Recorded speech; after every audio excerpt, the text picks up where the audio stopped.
So I welcome you all once again, and let's start the discussions right from this particular scenario. So friends, GST 2.0 इसको नाम दिया है और GST next generation इसको नाम दिया है. सो आई एम श्योर कि ये आप सब लोग समझ रहे हो कि एक हमारी जनरेशन होती थी जो हमसे पहले होती थी, यानी कि हमारे दादाजी, हमारे फादर, जिनके टाइम पे शायद बेसिक नेसेसिटीज को अपन बोलते थे फूड, शेल्टर एंड क्लोथ, यानी कि रोटी, कपड़ा और मकान. These were 3 basic necessities at that point of time. अब मिलेनिया हुआ, मिलेनिया यानी कि जो मेरी जनरेशन के लोग, they are known as millennials. And then एक जेन जी आई है जो भी 90 के बाद की जो birth generation, they are all gen Z. So government is also changing its terms. Government भी अपने आप को नया तरह से उभार रही है. पहले सरकार बोलते थे, अब गवर्नमेंट बोलते हैं. पहले जीएसटी नॉर्मल होता था, सर्विस टैक्स एक्साइज होता था, आजकल उसका जीएसटी 2.0 हो गया है. So it's all this is a glam sham है, बेसिकली आएगा because it is a gen Z product. And government has definitely tried to capture the mind of Gen Z to understand कि अब जो basic necessities हैं वो सिर्फ रोटी, कपड़ा, मकान नहीं रह गई है. They are more than that. They are more than that. आज की डेट में एक घर में 2-2 गाड़ियां हैं, तो गाड़ी से sort of basic necessity. Air conditioner जो पहले कभी लग्जरी में आते थे, they are all basic necessities. So that ways, जिसमें अगर आज आप देखेंगे तो सपोज पनीर है, तो पनीर किसी जमाने में होता था कि हम होटल्स में जाके खाना खाते थे, पनीर की सब्जी और रोटी खाते थे. बट आई एम श्योर कि प्रेजेंट डेट ऐसी है कि paneer is as good as paneer is in fact cheaper than the other vegetables. So that veg अब जो रिक्वायरमेंट्स हैं, जो डेफिनेशंस हैं बेसिक नेसेसिटीज की, वो चेंज हो चुकी है. और इसी को ध्यान रखते हुए गवर्नमेंट को भी एक नीड थी कि एक ऐसा जीएसटी का 2.0 या जीएसटी नेक्स्ट जनरेशन लॉन्च हो जो यंग जनरेशन को अट्रैक्ट कर सके. एंड अल्टीमेटली जो हमारी प्रेजेंट जनरेशन है, so what I sense is the present generation is more into spending. They have more purchasing powers. So when they're more into spending, government wants कि आपके यहाँ पे जो डिमांड है वो क्रिएट हो, and that demand ultimately leads to boosting the economy. I'm sure भी आप सब लोगों ने हमारा जो जीडीपी का ग्रोथ फिगर था वो देखा होगा लास्ट क्वार्टर में जो आया था. That was remarkably high as compared to the previous year, and this created a good vibe in the market that yes, हम अल्टीमेटली ग्रोथ ट्रैक पे हैं. सिमिलरली गवर्नमेंट ऑफ इंडिया को ये चीज पता है कि अभी एक टैरिफ का इफेक्ट है. So government knows that Trump is not at all withdrawing and he is putting more and more tariffs on India. And एक पॉलिटिकल जियोपॉलिटिकल सिचुएशन ऐसी है that India, China and Russia एक team बना दी गई है और that team is fighting against the Trump. So that means also government of India को ये चीज समझ में आती है कि ये जो पर्टिकुलर मूव है कि जो हमें पूरे जीएसटी को एक तरह से रिवैम्प करना है with regard to simplification और with regard to rate rationalization, ये करने की जरूरत अभी ही है. बिकॉज ये जितना लेट करते हैं, at the end of the day, it is not going to give them results. And friends, trust me, मैं इस बात को बिल्कुल मानता हूँ और जानता हूँ कि शायद ये चेंजेस अभी 1 साल और रुकते, शायद 1 साल और रुकते ये. बट गिवन द फैक्ट कि हम सब जानते हैं, मतलब because this forum is not that कि हम लोग कह नहीं सकते, बट आई नो कि जो करंट गवर्नमेंट है ये अपने इलेक्शन ईयर्स जब इनके होते हैं, जब इनके इलेक्शंस होने वाले होते हैं, तब definitely they do something very big. So I was expecting कि ये जो इतने बड़े चेंजेस इन्होंने करे हैं ये शायद ये करेंगे जब इनका इलेक्शन ईयर होगा, यानी कि maybe next year, maybe next to next year that. But इस बार इतनी जल्दी इन चेंजेस को प्रपोज करके अप्रूव कर दिया गया है. Although committee was working on that since long, but still जल्दी इसलिए क्योंकि ट्रम्प का प्रेशर है. हमारी जो डोमेस्टिक इंडस्ट्री है वो थोड़ी खतरे में, एक्सपोर्टर्स थोड़े चिंतित हैं. They are very much concern कि ये जो पर्टिकुलर मूव है गवर्नमेंट का या जो यूएस गवर्नमेंट का है, उससे हमारे प्रोडक्ट की डिमांड क्रिएट नहीं होगी and they will be in losses. So that is why government wanted कि जो डोमेस्टिक डिमांड है उसी को बूस्ट करा जाए, उसी में सब कुछ जितनी खपत बढ़ा सकते हैं बढ़ाने की कोशिश करी जाए. Although to my understanding it is very difficult for them, because जो डिमांड यूएस में है वर्सेस जो डिमांड यहाँ पे है, जो प्राइसिंग वहां है वर्सेस जो प्राइसिंग यहाँ हो सकती है किसी प्रोडक्ट की, बहुत जमीन आसमान का फर्क है. But still government is trying very hard, and that is why I say they have made a bold move, they have made a brave move by taking this action. So as I rightly mentioned that this particular GST is for Gen Z and it has been made to keeping them in mind. कुछ जैसे हम सब जानते हैं कि अब AI का जमाना है और artificial intelligence is very much discussed everywhere. So कुछ प्रोसेस इंप्लीमेंट्स ऐसे भी है जहाँ पे शायद AI को यूज करके दे विल ट्राई कि हम प्रोसेस को स्मूथ बना सके, थिंग्स को जल्दी से जल्दी असेसिस को रिजल्ट डिलीवर कर सके. So with that opening remark I would like to proceed that what kind of changes have been done. And if anybody has any question, we can discuss that question after the end of session. And we have an option कि हम आपको जैसे आप raise hand करेंगे तो we'll allow you to talk and then you can speak and we can hear you. और आप जैसे हमेशा सब वेबिनार में करते हैं, आपका raise hand रहेगा तो हम आपका unmute करके we'll allow you to ask the question. Secondly, आप अपना कोई भी क्वेश्चन है उसको Q&A बॉक्स में भी लिख सकते हैं और चैट बॉक्स में भी लिख सकते हैं. So with that note, I would like to start. So सबसे पहले इंपॉर्टेंट बात करते हैं कि चेंजेस हुए क्या क्या हैं. So I'm sure 3 तारीख को प्रेस रिलीज आई है. पूरे व्हाट्सएप पे, पूरे मीडिया में कोई और चर्चा नहीं है एक्सेप्ट जीएसटी प्रीडोमिनेंटली. एंड उस चर्चा को डिवाइड भी कर दिया गया कि भाई एक तो रेट रिलेटेड चेंजेस हैं मोस्टली, कुछ रिफॉर्म्स हुए हैं, लेजिस्लेटिव रिफॉर्म्स हैं, प्रोसीजरल रिफॉर्म्स हैं, और कुछ जो चेंजेस हैं वो बेसिकली गवर्नमेंट की मंशा को दिखा रहे हैं कि एग्जैक्टली ये गवर्नमेंट चाहती क्या है. Are they actually trying to make ease of doing business और is it really on paper और जस्ट कि भाई ठीक है क्या चाह रहे हैं एग्जैक्टली. सो हमने आज के सेशन को इसी तरह से 3 पार्ट में डिवाइड करा है. पार्ट नंबर 1 इज कि एग्जैक्टली डिस्कशंस जो हुए उनका जीएसटी के रेट चेंजेस पे क्या इफेक्ट हुआ है, रिकमेंडेशंस पे, ऐसे ही कौन से जो है प्रोसीजरल रिफॉर्म्स हैं और कौन से कुछ लेजिस्लेटिव रिफॉर्म्स हैं. And then I will also try to give my view कि आपको इस करंट सिचुएशन में क्या करना चाहिए. So friends, before we start further discussion I would like to make it clear कि ये सब चेंजेस रिकमेंडेड हैं और मैं पास में भी ऐसा कहता हुआ आया हूँ कि ये सब रिकमेंडेशंस हैं काउंसिल की, प्रेस रिलीज है. इनका इफेक्ट जब आएगा, जब नोटिफिकेशन इशू होगा, जब सर्कुलर इशू होगा. सो अभी अपने सिस्टम्स में, अपने प्रोसेस में इतनी जल्दी अपन को नहीं करनी चाहिए. किसी प्रकार का चेंज कर रहे हैं या प्रपोज कर रहे हैं change, so at least we should wait till the official notification is out. Because past में ऐसा जीएसटी में हुआ है कि official notification versus press release में थोड़े थोड़े चेंजेस मिले हैं. सो प्रेस रिलीज के एंड में भी चीज लिखी होती है कि it is not for legal opinion और it is not for legal guidance, it is just a summary of what has been discussed in the council meeting. So ऐसा ही मैं भी कहता हूँ कि आप कभी भी प्रेस रिलीज पे इतना रिलाई मत करें. हम डिस्कस कर रहे हैं बट हमें अल्टीमेट जो कॉल लेनी है, अल्टीमेटली जो हमारे को कुछ भी इम्प्लीमेंटेशंस करने हैं इस पर्टिकुलर काउंसिल मीटिंग के बेसिस पे, वो हमेशा नोटिफिकेशंस के आने के बाद ही करना चाहिए. और हम भी ये कोशिश करते हैं कि आपको नोटिफिकेशंस आने के बाद एक दो जो पर्टिकुलर नोटिफिकेशन है उसकी स्पेसिफिक समरी भेजें सो दैट आपको उसका डिटेल समझ में आए. मूविंग फर्दर फ्रेंड्स, अब हम बात करते हैं कि जीएसटी अभी तक क्या था. सो फ्रेंड्स, अगर मैं आपको एक डेटा दूं, सो जब जीएसटी 16-17 में यानी कि जुलाई 17 से जीएसटी आया था, तब मात्र 66 लाख टैक्स पेयर्स थे, यानी कि 66 लाख टैक्स पेयर्स थे इनडायरेक्ट टैक्सेस के. और प्रेजेंट डेट में 1.51 करोड़ टैक्स पेयर्स हैं इनडायरेक्ट टैक्सेस के. सो ऑलमोस्ट आप मान के चलिए कि 100 मतलब ऑलमोस्ट जो फिगर है वो डबल ही हो गया ऑलमोस्ट. सो डबल से भी ज्यादा इनफैक्ट. तो ये जो एक तरह बड़ा सर्च दिखा है नंबर ऑफ टैक्स पेयर्स के इंक्रीज होने में इनडायरेक्ट टैक्सेस के, ये दर्शाता है कि people are trying to be more compliant. Economy एक पॉजिटिव साइड पे ग्रो कर रही है और लोग चाह रहे हैं कि हम रजिस्टर हों. कहीं कहीं जगहों पे तो नीड भी होगी इनफैक्ट कि आप रजिस्टर्ड होंगे तो आपकी जो क्रेडिबिलिटी है वो बढ़ती है as against buying from a non registered person. लोग बाग नहीं चाह रहे हैं.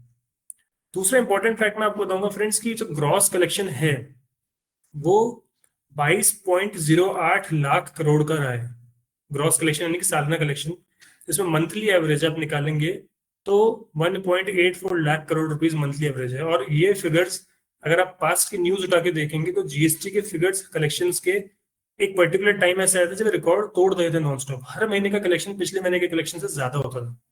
और एवरेज अपन निकालेंगे तो 1.84 लाख करोड़ रुपीस का जीएसटी का मंथली एवरेज कलेक्शन है, which is a very good figure as compared to जो हमारे पुराने इनडायरेक्ट टैक्सेस थे. So this again shows a positive side of the economy. Third important thing कि जो ईयर ऑन ईयर ग्रोथ हुई है हमारी वो 9.4% हो गई है और जो कंपाउंडेड एनुअल ग्रोथ रेट है वो 18.60% हुई है, which is again a positive sign to the economy. तो जीएसटी की हम बात करें टोटालिटी में अभी तक की एक समरी निकालेगी what is the report card of GST, क्या पोजीशन है जीएसटी की, तो ये जीएसटी की रिपोर्ट कार्ड है. Now we are going to discuss specific changes. तो without taking the much time to discuss the background, मैं डायरेक्ट आता हूँ कि चेंजेस क्या हुए हैं. सो आई एम श्योर कि आप लोग अभी तक व्हाट्सएप पे पूरा अपना मीडिया में पढ़ के सब समझ चुके होंगे कि रेट चेंजेस कैसे हुए हैं. इसलिए मैं इस रेट चेंज वाले पार्ट को ज्यादा डिस्कस नहीं करूंगा. स्पेसिफिक आप लोगों का कोई रेट है डेफिनेटली अपन डिस्कस कर सकते हैं, but yes I am just going to give you overview of what has been done, why has been done, I will try to question it and what effect it is going to make, मैं उसको ज्यादा address करने की कोशिश करूंगा। सो government ने बोला कि अब जीएसटी के रेट हमने सिंप्लीफाई कर दिए हैं। आज से पहले जीएसटी के अंदर इन 4 टैक्स 4 रेट्स का जीएसटी स्ट्रक्चर था, 5%, 12%, 18%, 28%। गवर्नमेंट ने उसको अब कम करके 5 और 18 कर दिया, यानी कि जो 12% का स्लैब रेट है वो हटा दिया पूरा, और 28% का जो स्लैब रेट है उसको भी पूरी तरह से हटा दिया गया। और ये जो सारे चेंजेस हैं इन्होंने बोला कि प्रपोज्ड है 22 सितंबर 2025 से। 22 सितंबर का डेट बिकॉज हमारे हिंदू कैलेंडर में एक बहुत ही अच्छा डे होता है, नवरात्र स्थापना, so that day has been specifically chosen कि भाई इस दिन से चेंजेस इफेक्टिव हों। इंपॉर्टेंट चीज फ्रेंड्स यहाँ पे ये है कि जो स्पेसिफिक, ये मैंने आपको जो 4 रेट बताई है इनमें स्पेशल रेट्स नहीं है जो जेम एंड ज्वेलरी सेक्टर के लिए स्पेसिफाइड है। इसलिए वो जो जेम एंड ज्वेलरी सेक्टर के लिए स्पेसिफाइड रेट्स हैं 0.5% की और 3% की, वो कंटिन्यू करेंगे। तो अभी सिर्फ हम बात करें कि 5, 12, 18, 28 का जो रेट सिस्टम है स्टैंडर्ड जो जीएसटी के अंदर लॉन्चिंग के टाइम पे था, उसको अब सिंप्लीफाई करके सिर्फ 2 में कर दिया गया, 5 और 18। 12 का पूरा हटा दिया, 28 को पूरा हटा दिया। इससे गवर्नमेंट एक्सपेक्ट कर रही है कि 48,000 करोड़ रुपीस का रेवेन्यू लॉस होगा। इस रेट रेस्ट्रिक्शन की वजह से गवर्नमेंट को इतना करोड़ रुपए का लॉस होने वाला है, 48,000 करोड़ का। बट एक्चुअली में लॉस होने वाला है या नहीं है, ये अगेन एक डिबेटेबल क्वेश्चन है, बिकॉज मेरे अंडरस्टैंडिंग में जितना डिमांड पुश होगा मार्केट में इस रेट के रेशनलाइजेशन के चक्कर में, पहली बात तो वो इस पर्टिकुलर लॉस को मीट आउट कर देगा, और सेकेंडली जो कॉम्पनसेशन सेस गवर्नमेंट को रिवर्सल के तौर पर मिलेगा from few of the sectors, that will again lead to a huge income inflow in the hands of the government. So इन सब अंडरस्टैंडिंग के साथ अभी 48,000 करोड़ का फिगर है, सही है गलत है, ये गवर्नमेंट ने फैक्टर इन क्या क्या करा, I don't know, but yes this is just a figure which has been given by the government only कि 48,000 करोड़ रुपए का रेवेन्यू लॉस होगा। इसलिए कुछ स्टेट्स एग्री भी नहीं थे, specially Jammu and Kashmir and other कुछ अपोजिशन पार्टी के स्टेट्स थे, but then again they were in a wholesome view that it should be done. So this is the important change. अब हम बात करें फ्रेंड्स की क्या चीजें निल रेट पे गई, क्या 5 पे गई, क्या 18 पे हुई, क्या 40 पे गई। सो न्यू स्ट्रक्चर में मैंने सिर्फ एक सिंप्लीफाई करते से प्रेजेंट करने की कोशिश करी कि निल जीएसटी किस पे होगी। सो जो लॉजिकल भी है, मतलब मेरे अंडरस्टैंडिंग में शायद निल जीएसटी पहले हो जाना चाहिए था। गवर्नमेंट ने इसको करने में अगर 8 साल लगा दिए हैं तो गवर्नमेंट एक तरह से स्लो चल रही है, बिकॉज आज इंडियन ब्रेड्स है, हम जो घर में पराठा रोटी खा रहे हैं उस पर भी हम पहले जीएसटी भर रहे थे 5%। इनफैक्ट आपको मैं बताऊं कि खाखरा जो गुजरात में इतना कंज्यूम होता है उसके ऊपर जीएसटी का रेट 12% भी था, और पराठों के अंदर लड़ाई थी कि भाई ये पराठा अगर खाखरा है तो क्या होगा, और मतलब सिका हुआ पराठा है तो क्या होगा, और कच्चा पराठा तो क्या होगा। So all those kind of fights were going on, classification issues were going on. Finally government ने अभी समझा है कि भाई रोटी तो एक्चुअली रोटी होती है, जो मैं इंडियन ब्रेड्स को मैं अपने अगर मैं अपने घर की लैंग्वेज बोलूँ तो इट इज रोटी। सो रोटी रोटी होती है, रोटी बेसिक नेसेसिटी है, तो रोटी पे जीएसटी नहीं लगना चाहिए। सो government is given a thought after 8 years कि हाँ निल जीएसटी होना चाहिए इंडियन ब्रेड्स पे। इस तरह से पनीर हुआ, मिल्क हुआ, असेंशियल मेडिसिन हुई, so which is very much important कि अगर आपकी लाइफ सेविंग मेडिसिन हुई, लाइफ सेविंग ड्रग्स हुई, उन पे अगर जीएसटी लगे तो सोचिए आप कितना महंगा मेडिकल ट्रीटमेंट अभी तक हम ले रहे थे। So that medical treatment has been given a relaxation, और उस पर जो जीएसटी का रेट है उसको 0% कर दिया गया। सो उसमें जो लाइफ सेविंग ड्रग्स हैं, इंपॉर्टेंट लाइफ सेविंग ड्रग्स, जिसमें इंपॉर्टेंट 30 कैंसर रिलेटेड ड्रग्स हैं, उनके जीएसटी का रेट नील कर दिया गया।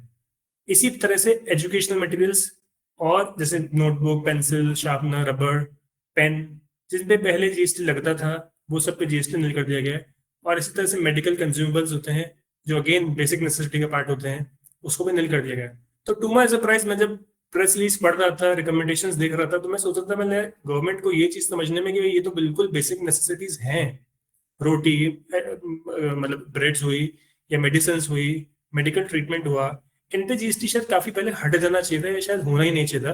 But yes I am sure आप सबको पता है कि हमारी जो इंडियन सिस्टम है, टैक्सेशन सिस्टम है, वो प्रणाली पूरी एक अपने रेवेन्यू को ध्यान में रखते हुए चलती है कि रेवेन्यू को कोई नुकसान नहीं होना चाहिए, जितना कमाई स्टेट्स पहले कर रहे थे उतना अभी भी करना चाहिए। सो दैट वेज उन्होंने इस पे जीएसटी लगा रखा था, जीएसटी चार्ज था, बट अब इन सब पे जीएसटी की छूट मिल गई है।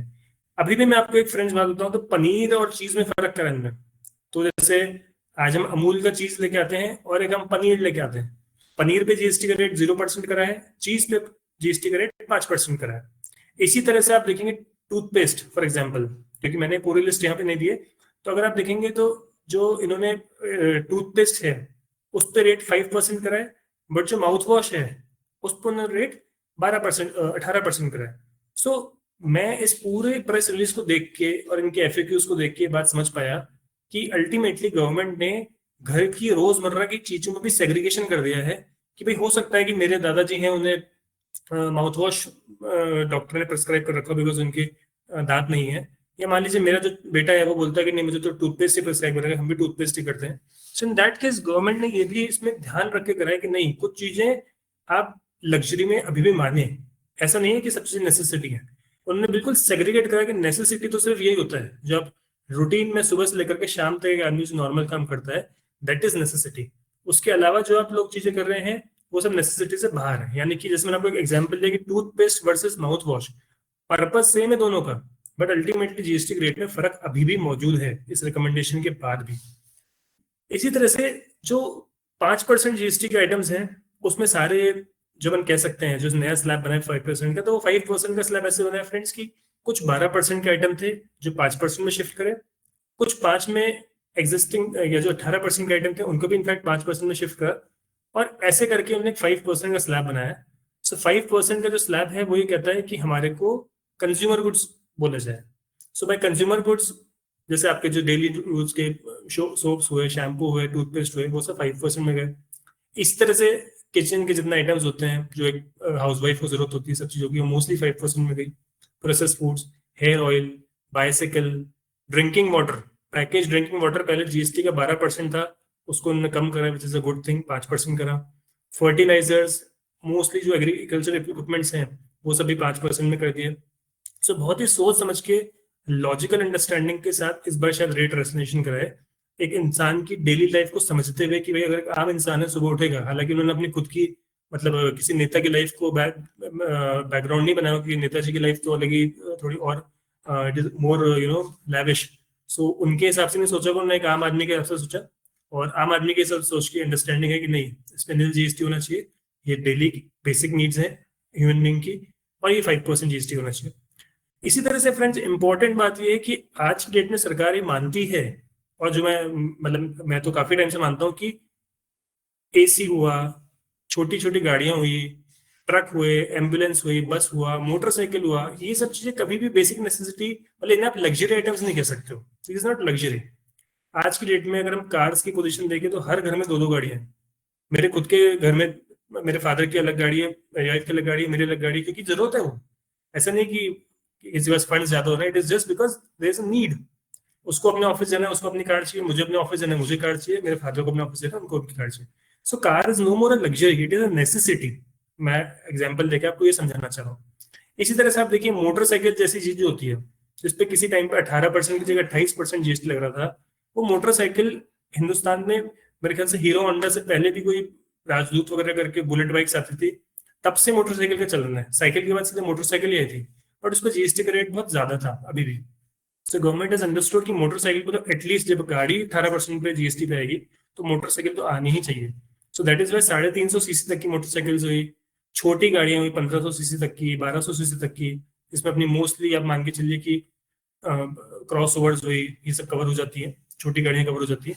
तो वो सारी गाड़ियों पे जीएसटी का रेट 28% से कम करके 18% कर दिया गया है।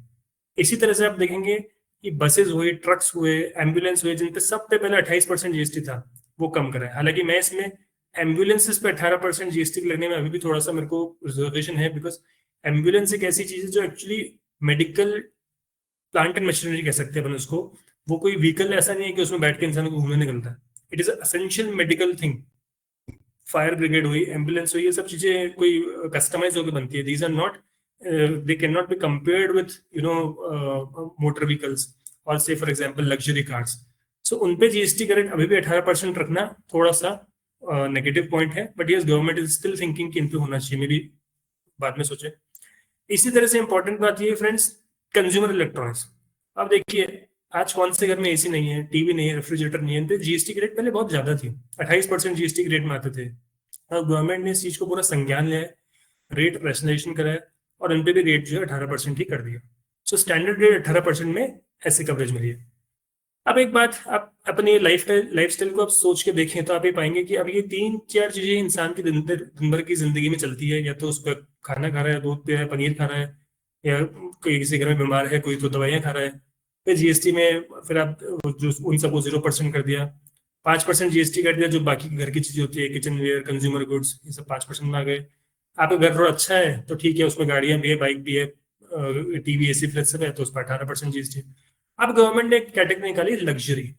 और भी ऐसी चीजें हैं इनके अलावा जो लोग यूज कर रहे हैं, वो है लग्जरी, जो मेरे ख्याल से आम आदमी यूज नहीं करता है। मे बी जो थोड़ी अपर क्लास है, हाई क्लास है, फॉर एग्जाम्पल मे बी आम आदमी भी आजकल अफोर्ड कर लेता है। So that way they have categorise कि 40% का जीएसटी रेट नया होना चाहिए। So in that way a new rate of 40% has been introduced in GST। अब मुझसे कल किसी ने पूछा ये बात कि 40% ही क्यों रखा, why it is not kept as 50% और मे बी 60% और मे बी 30%, 40% ही क्यों रखा? तो इसका फ्रेंड्स जवाब ये है कि 40% का जीएसटी रेट जीएसटी के लॉ में लिखा है कि हाईएस्ट सरकार कभी जीएसटी लगा सकती है तो 40% लगा सकती है, उससे ऊपर नहीं लगा सकती। जैसे इंटरेस्ट का एक सेक्शन अपना कि इंटरेस्ट लगता 18% है, ब्याज जीएसटी में 18% लगता है, बट हाईएस्ट सरकार 24% तक लगा सकती है। उसी तरह से रेट के अंदर भी एक सेक्शन है, ये रेट कुछ भी हो सकती है, हाईएस्ट 40% हो सकती है। तो गवर्नमेंट ने लग्जरी गुड्स पे, सिन गुड्स पे, cigarette, tobacco, high and vehicles यानी कि जो थोड़े से लग्जरी व्हीकल्स हुए उन पे, और स्पेशली ये जो फास्ट फूड जिसको गवर्नमेंट डीमोटिवेट करना चाहती है कि भाई ऐसा लोग ना करें, शुगर ड्रिंक्स हुई, पान मसाला हुआ, तो कुछ कैटेगरी में वो चीजें हुई जो शिफ्ट हो गई सिन गुड्स के नाम पे, और कुछ लग्जरीज, उससे मिलके 40% का नया रेट बनाया।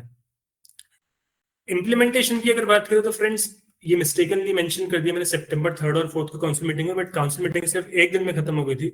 तो आप देखिए कितना क्विक प्रोसेस है। क्विक प्रोसेस है कि 3 तारीख को काउंसिल की मीटिंग खत्म हुई, रात को 10:30 बजे प्रेस रिलीज आई। पूरे प्रेस रिलीज आते हैं पूरे एफएमसीजी सेक्टर में, जिम एंड ज्वेलरी सेक्टर में, टेक्सटाइल सेक्टर में, जितने भी सेक्टर्स अफेक्टेड हैं, कारपेट इंडस्ट्री में, लेदर इंडस्ट्री में, सब जगह पूरा एक हड़कंप मच गया। और अल्टीमेटली गवर्नमेंट ने अभी तक ऑफिशियल नोटिफिकेशन दी नहीं है, बट गवर्नमेंट ने लिख दिया है कि हम 22 सितंबर 2025 से ये सब कुछ इम्प्लीमेंट कर देना है। पर कुछ जो सिन गुड्स हैं यानी कि पैन मसाला, टोबैको, सिगरेट, इस पे अभी भी पुराना रेट ही चलेगा। इनका जो रेट होगा वो नया बाद में आएगा। और इसीलिए स्पेसिफिक चीज ये है कि जो भी सिन गुड्स पे रेट आएगी वो बाद में आएगी। 40% वाला रेट जो है वो सिन गुड्स पे, सिर्फ 3 गाड़ियों पे बात नहीं कर रहा हूँ मैं, सिर्फ 3 पे, पान मसाला, टोबैको, सिगरेट, इन पे एग्जिस्टिंग रेट चलेगा अभी। 40% का रेट उनका बाद में आएगा जब नोटिफिकेशन में उसकी डेट आएगी। बाकी सबके लिए घड़ी चालू हो चुकी है। 22 सितंबर 2025 से इसका इम्प्लीमेंटेशन हो जाएगा, यानी कि 22 सितंबर 25 के बाद से आदमी ये कह सकता है कि मुझे अभी जो गुड्स हैं या सर्विसेज जो अभी डिस्कस करेंगे मुझे सस्ते मिलेंगे। और कह सकता है, ऐसा नहीं कह सकता, ये भी अभी अपन इसको डिस्कस करेंगे आगे। मूविंग फर्दर फ्रेंड्स, अब सेक्टर वाइज चलते हैं थोड़ा सा कि एफएमसीजी के अंदर जैसे मैंने आपको बताया कि सबसे ज्यादा इफेक्ट जो इंडस्ट्री हुई है वो एफएमसीजी इंडस्ट्री हुई है, क्योंकि it is fast moving consumer goods. And I am sure कि हो सकता है कि हम डायरेक्टली एफएमसीजी में डील नहीं कर रहे हो, बट ये हमारी जेब पे पड़ने वाली कॉस्ट है। कॉस्ट इन द सेंस कि अल्टीमेटली हम खरीदते सब कुछ है, हमारा बिजनेस नहीं एफएमसीजी को, एक अलग बात है, बट सबके घर में सारे एफएमसीजी गुड्स जाते ही जाते हैं। और हम शायद कमाई इसलिए कि हम एफएमसीजी गुड्स खरीद के अपने घरों में लेके जा सकते हैं। तो आप अल्टीमेटली इससे कहीं ना कहीं इफेक्टेड हैं, सभी इफेक्टेड हैं, बिकॉज आपकी जेब पे इसका असर पड़ेगा। सो पर्सनल केयर के जो प्रोडक्ट्स हैं उनमें मैंने आपको बताया कि 18% से 5% जीएसटी करना, it is a way government wants to boost their their demand, boost their production, boost their demand, so that लोग उनकी कंजम्पशन बढ़ाएं। ऐसे जो असेंशियल चीजें हैं, बिस्किट्स, नूडल्स, चॉकलेट्स, इनका जीएसटी भी कम कर दिया गया है। क्योंकि अब मैंने आपको जैसे बताया ना कि अब जो गवर्नमेंट का होराइजन है, इज नॉट रिलेटेड टू कि भैया ये नेसेसिटी है या फिर लग्जरी। गवर्नमेंट चाह रही है कि हम जेन जी के हिसाब से सोचें, उनके हिसाब से क्या लग्जरी है और क्या मतलब नॉन लग्जरी है। जैसे मैं आपको एक छोटा सा एग्जांपल दूं फ्रेंड्स की, आज हम कितनी बार बाहर जाते हैं, पानी की बोतल, पहले जो मुझे ध्यान है शायद जब मेरे दादी के साथ में कहीं जाता था तो वो बोलते थे कि पानी बोतल घर से ले चलो, भर के लेके चलो घर से, कि भाई ठीक है अपन 2 बॉटल रख लेते हैं एक्स्ट्रा और घर का पानी पी लेंगे, बाहर से बॉटल खरीदनी पड़ती है, महंगी पड़ती है। अब प्रेजेंट डेट में आप इसी चीज को मेरी जनरेशन पे या मेरे से नेक्स्ट जनरेशन पे इम्प्लीमेंट करिए, दे आर लीस्ट बॉदर्ड। वो पानी की बोतल लेके भी जाते हैं, वो बाहर से खरीद भी लेते हैं, घर से 2 किलोमीटर जाएंगे दूर, उसमें वो पानी की बोतल खरीद लेते हैं। तो it is as good as a basic necessity, it is no more essential चीज हो गई है। तो गवर्नमेंट ने इसीलिए उन सबको ध्यान में रखते हुए जो एफएमसीजी इंडस्ट्री के मोस्ट ऑफ द थिंग्स है जो डायरेक्टली एक कस्टमर की पॉकेट पे मार पड़ती है, जो उसकी जेब में खर्चा बढ़ता है, उसको ध्यान में रखते हुए उसके रेट्स को मोस्टली कम कर दिया। तो पर्पज ये है कि उसमें अफोर्डेबिलिटी बढ़ाई जाए ताकि वो लोगों की पहुंच में आ सके। और इसी प्राइस रिडक्शन से आप मान के चलिए कि बहुत बेनिफिट होने वाला है middle class and rural class families को। मैंने अभी रिसेंटली एक न्यूज में पढ़ा था कि I mean if somebody is earning 40-50,000 rupees salary और जीएसटी में सपोज उसको जीएसटी का रेट कम पड़ेगा हर चीजों का, तो उसके घर के राशन में बचत कितनी होगी? तो ऑन एन एवरेज 3-3,500 रुपए हर इंसान की पॉकेट में बचनी है जो नॉर्मल स्पेंडिंग कर रहा है। तो सो गवर्नमेंट वांट्स कि आपकी परचेसिंग पावर बढ़ाई जाए। और इसकी जो रूपरेखा है वो अभी से नहीं, वो रूपरेखा इनकम टैक्स के लॉ से स्टार्ट हो गई थी फ्रेंड्स। इनकम टैक्स के लॉ में पहले उन्होंने स्लैब रेट बढ़ाया, न्यू टैक्स रिजीम लेके आया और फिर उन्होंने फाइनली डिडक्शंस को देना बंद कर दिया। सो गवर्नमेंट वांट्स कि पैसा रुके आपके पास। तो जो पैसा रुकता है उसे आप खर्च करोगे। आज डिडक्शन तो मिल रहा है इनकम टैक्स में कुछ भी because of new tax regime, तो जो पैसा बच रहा है एसएससी के पास उसे वो खर्च कर सकता है। उस खर्चे को करेगा तो अल्टीमेटली डिमांड सप्लाई का गेम है, इकोनॉमी बूस्ट होगी एंड अल्टीमेटली मेरी अफोर्डेबिलिटी यानी कि एज ए कंज्यूमर में जो अफोर्डेबिलिटी है कि मैं क्या खरीद सकता हूँ, क्या नहीं खरीद सकता हूँ, वो बढ़ेगा। सो ऐसा एक्सपेक्ट करा जा रहा है कि अब जो मार्केट में गेम चलेगा वो वॉल्यूम पे चलेगा और जो बड़े बड़े जितने ब्रांड्स हैं, हिंदुस्तान यूनिलीवर, आईटीसी, ये सब अल्टीमेटली ब्रांडेड गुड्स पे शिफ्ट होंगे और घरों में ये सब चीजें अफोर्डेबिलिटी से पहुंचेगी क्योंकि सस्ती हो जाएंगी। इलेक्ट्रॉनिक्स की और ड्यूरेबल्स की बात करें, सो आई ऑलरेडी मेंशन कि आज की डेट में TV, AC, fridge, washing machine घरों में कोई नेसेसिटी, मतलब सब नेसेसिटी का पार्ट है, कोई लग्जरी आइटम नहीं है। इस पे 28% जीएसटी बहुत ही ज्यादा था। इन पे सीधे सीधे जीएसटी जो है वो 10% से कम करके 18% कम कर दिया गया। इसी तरह से मोबाइल फोन की जो रेट है उसको भी 18% ही रखा गया है। तो करंट जो प्राइसिंग स्ट्रक्चर मोबाइल फोन में था 18% जीएसटी लगता था, वही स्ट्रक्चर मेंटेन किया गया है।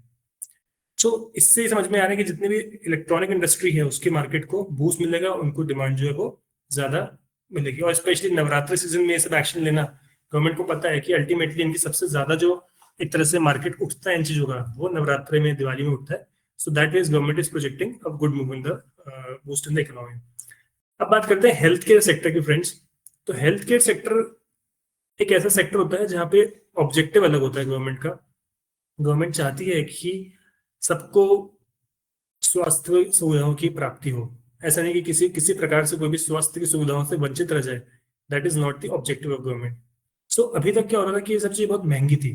और जैसे आप छोटी सी बात करें कि इंश्योरेंस सेक्टर की बात कर ले, इंश्योरेंस में जो हेल्थ इंश्योरेंस और लाइफ इंश्योरेंस की पॉलिसीज थी इन पर 18% जीएस लग रहा था। और इस वजह से आप देखेंगे अपने, अच्छा, और उनकी इनपुट भी नहीं मिलती है।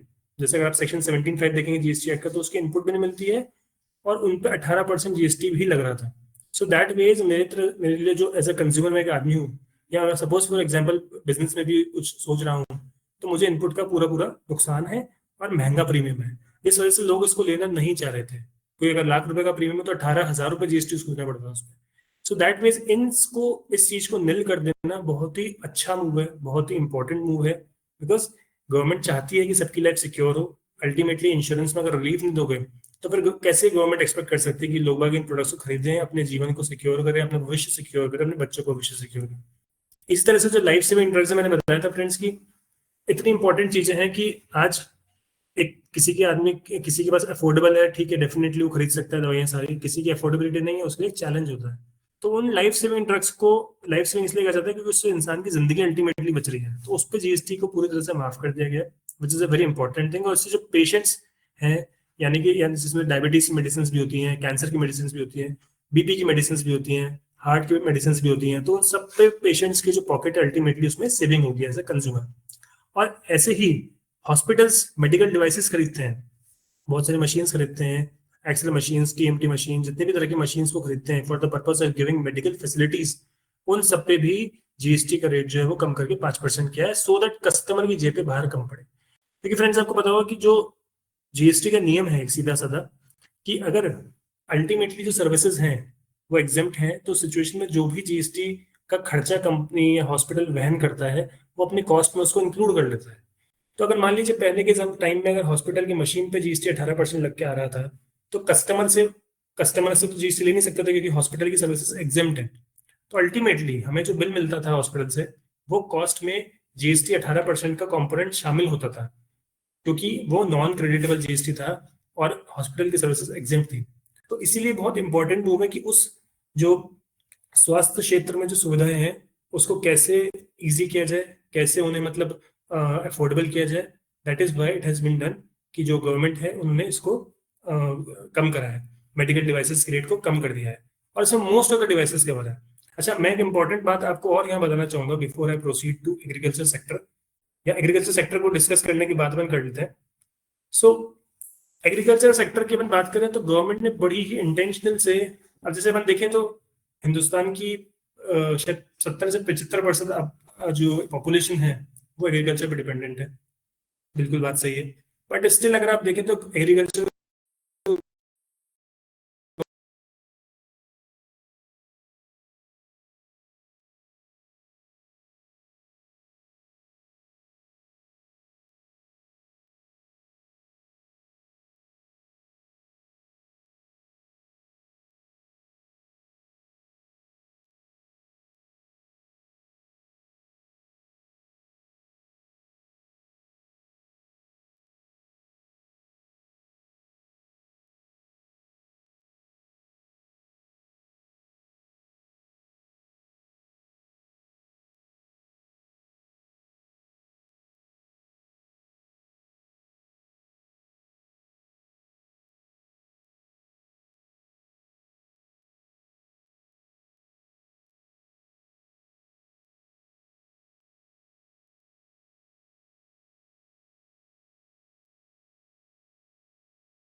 There is some network problem. Please stay connected.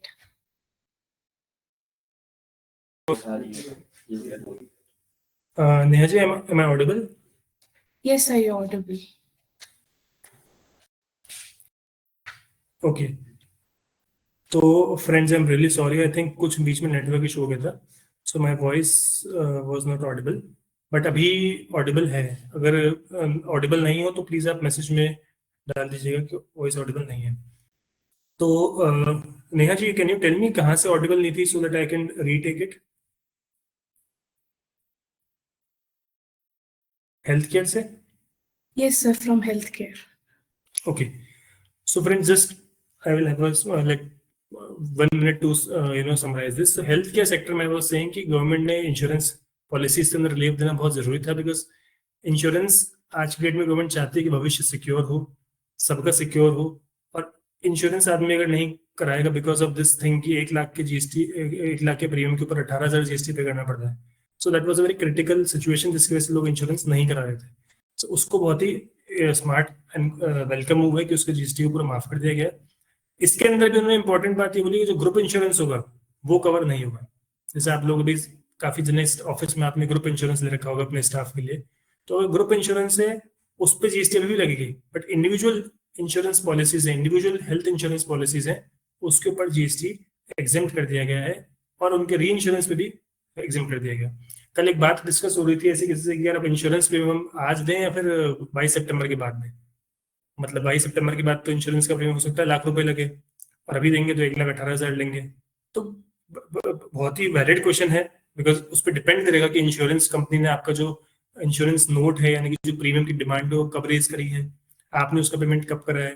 तो ये कुछ चीजें हैं जो बेसिकली लोगों के दिमाग में आना स्टार्ट हो गई है, and that is why these things will be taken care in due time. They should B taken care by government, and government should answer these questions कि भाई इस केस में हम क्या करें, एंड आई एम श्योर कि इसके ऊपर एफएक्यूज वगैरह आएंगे। ऐसे मैंने आपसे कहा था फ्रेंड्स कि ड्रग्स, लाइफ सेविंग ड्रग्स जो है यानी कि BP medicine, heart medicine, cancer medicine, ये सब आज के डेट में बेसिक नेसेसिटीज हैं। They should be given a tax free treatment which has been given. Patients easily इनको अफोर्ड कर सकते हैं, और डेफिनेटली उसकी वजह से ये होता है कि पेशेंट्स की जो कॉस्ट है जेब पे वो कम पड़ती है।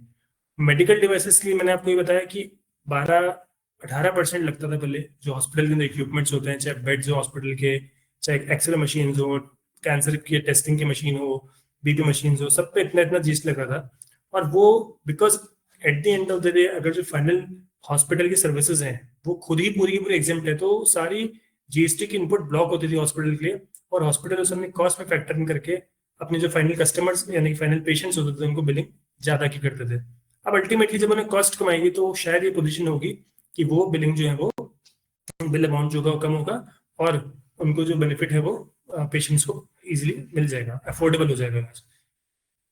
एग्रीकल्चर इकोनॉमी की अपन बात करें तो गवर्नमेंट ने इंटेंशनली जितनी भी एग्रीकल्चर इकोनॉमी है, हमारी 75% आबादी एग्रीकल्चर पर डिपेंडेंट है, पर फिर भी गवर्नमेंट ने उसमें जीएसटी के रेट्स को निल नहीं करा है, इंटेंशनली निल नहीं करा है। बिकॉज उसको निल करने से, जैसे मैंने आपको बताया कि कोई भी अगर प्रोडक्ट की रेट निल होती है, एग्जेम्प्ट होता है, तो सिचुएशन में उससे जो वो क्रेडिट की चेन को तोड़ता है और क्रेडिट चेन ब्रेक होते ही अल्टीमेटली आपके जैसे जितने भी टैक्सेस हैं वो सारे आपके कॉस्ट में इंक्लूड हो जाते हैं।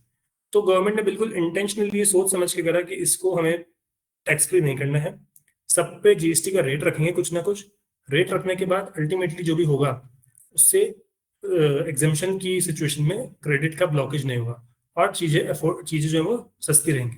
सो दैट इज वाई जितनी भी एग्रीकल्चर की रिलेटेड सेक्टर की चीजें, जैसे फार्म्स की मशीनरी हो, पंप हुए, ट्रैक्टर्स हुए, फर्टिलाइजर्स हुए, सब पे जीएसटी का रेट 5% रखा गया है intentionally.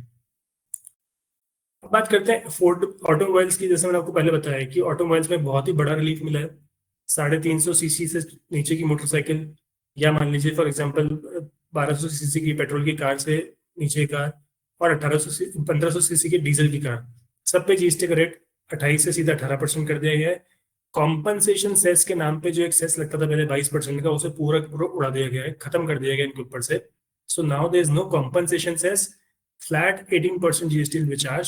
So huge saving I would say कि मतलब छोटी गाड़ियां हैं उन पर आप मोटा मोटी आप निकालोगे तो शायद 22% का कॉम्पनसेशन सेस और 28% का जीएसटी जुड़ के जो 40% टैक्स होता था पहले, वो अब सीधे 18% आ गया है। तो if anybody is planning to buy a car, they should be they should watch and wait and watch before proceeding or jumping to a decision.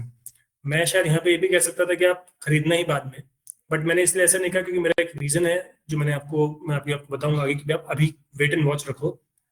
खरीदने का डिसीजन अभी लेना है, बाद में लेना है, थोड़े से दिन रुक के करो, बट अभी डायरेक्टली डिसीजन पर ना पहुंचो कि हमको बाद में ही खरीदना है तो सीधे 22% का हमको फायदा हो रहा है, ऐसा नहीं है। हो सकता है आपको भी मैं आपको कुछ और बताऊंगा, उससे आपको सुनना आएगा। इसी तरह से ईवी व्हीकल्स की बात करें तो ईवी आज भी एडवांटेज में है। आप इलेक्ट्रॉनिक व्हीकल्स खरीदिए, 5% जीएसटी है, बहुत ही बढ़िया। गवर्नमेंट चाहती है कि आप ईवी भी प्रमोट हो, पेट्रोल डीजल को कम से कम कंज्यूम करें। लग्जरी व्हीकल्स की बात करें तो 40% टैक्स, यानी कि जो 28% इनके ऊपर पहले लगता था जीएसटी और 22% जो कॉम्पनसेशन सेस लगता था, उसको अपन टोटल करते थे पहले तो 50% का टैक्स होता था। अब उस 50% की जगह पे 40% टैक्स हो गया है फ्लैट। और इम्पोर्टेंट बात है कि फ्लैट 40% जीएसटी है, इसमें कोई कॉम्पनसेशन सेस नाम का एलिमेंट नहीं है। तो फॉर एग्जांपल मैं आज बोलता हूँ कि मुझे मेरे बिजनेस के लिए बहुत बड़े बड़े व्हीकल्स खरीदने, बसेस खरीदने, सॉरी मतलब लग्जरी व्हीकल्स खरीदेंगे होटल इंडस्ट्री की। तो होटल इंडस्ट्री वालों को होता है कि उन्हें कॉन्सियार्ड सर्विसेज देनी है, मतलब पिक एंड ड्रॉप सर्विसेज देनी है, तो अच्छी अच्छी गाड़ियां खरीदते हैं, तो उन्हें पहले कॉम्पनसेशन सेस भी लेना पे करना पड़ता था। And that compensation cess was waste for them, it was not of any use for them। वो उनकी मतलब वो उनको रिवर्स ही करना पड़ता था क्योंकि अल्टीमेटली होटल की आउटपुट सर्विसेज में कॉम्पनसेशन सेस लगता ही नहीं है, तो वो उनके लिए वेस्ट होता था, रिवर्स करना पड़ता था।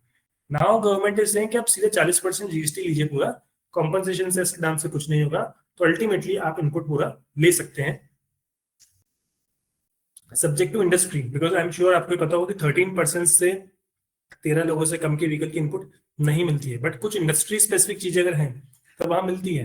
तो जो इंडस्ट्री स्पेसिफिक है जहां पे आउटवर्ड भी उनका इससे संबंधित है, उन्हें वहां पे इसका बेनिफिट हो सकता है।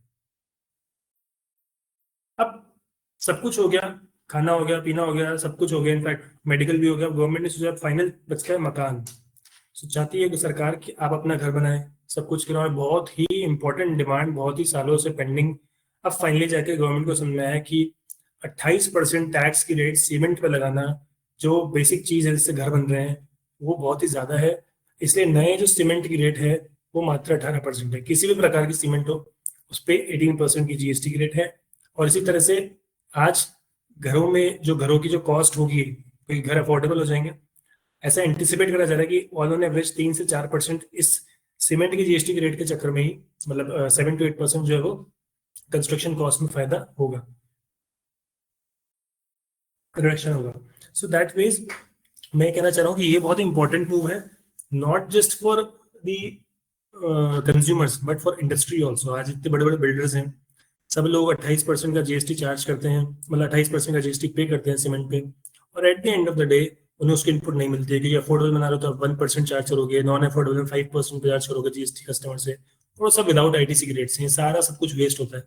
इनफैक्ट अगर शॉर्टफॉल होता है तो रिवर्स चार्ज में जीएसटी भी करना पड़ता है सीमेंट पे 28% से बिल्डर लोगों को। बट गवर्नमेंट ने बहुत ही सोच समझ के इस चीज को कॉल लिया है, एंड दे हैव डिसाइडेड कि नो, सीमेंट इज, अगर सीमेंट इतना महंगा कर देंगे तो घर इतना महंगा होगा ना। तो अल्टीमेटली जब किसी बिल्डर को सीमेंट की इनपुट मिलती नहीं थी, उसके 28% जीएसटी कॉस्ट सीमेंट की वजह से अपनी बिल्डिंग की कॉस्ट में लगी होती थी, तब उनके लिए एक बेनिफिट है कि 10% सीधे सीधे वो व्यापारी जो बिल्डर है उसको एक तरह से उसका कैश आउटफ्लो कम होगा, और अल्टीमेट प्राइस जो होगी घर की शायद वो और कम होने की चांसेस है। सो गवर्नमेंट चाहती है कि घर जो है वो अफोर्डेबल हो, सबके लिए मिले, और बेसिकली ऑब्जेक्टिव ये है कि जो पर्टिकुलर रियल एस्टेट की इकोनॉमी है ये बूस्ट हो।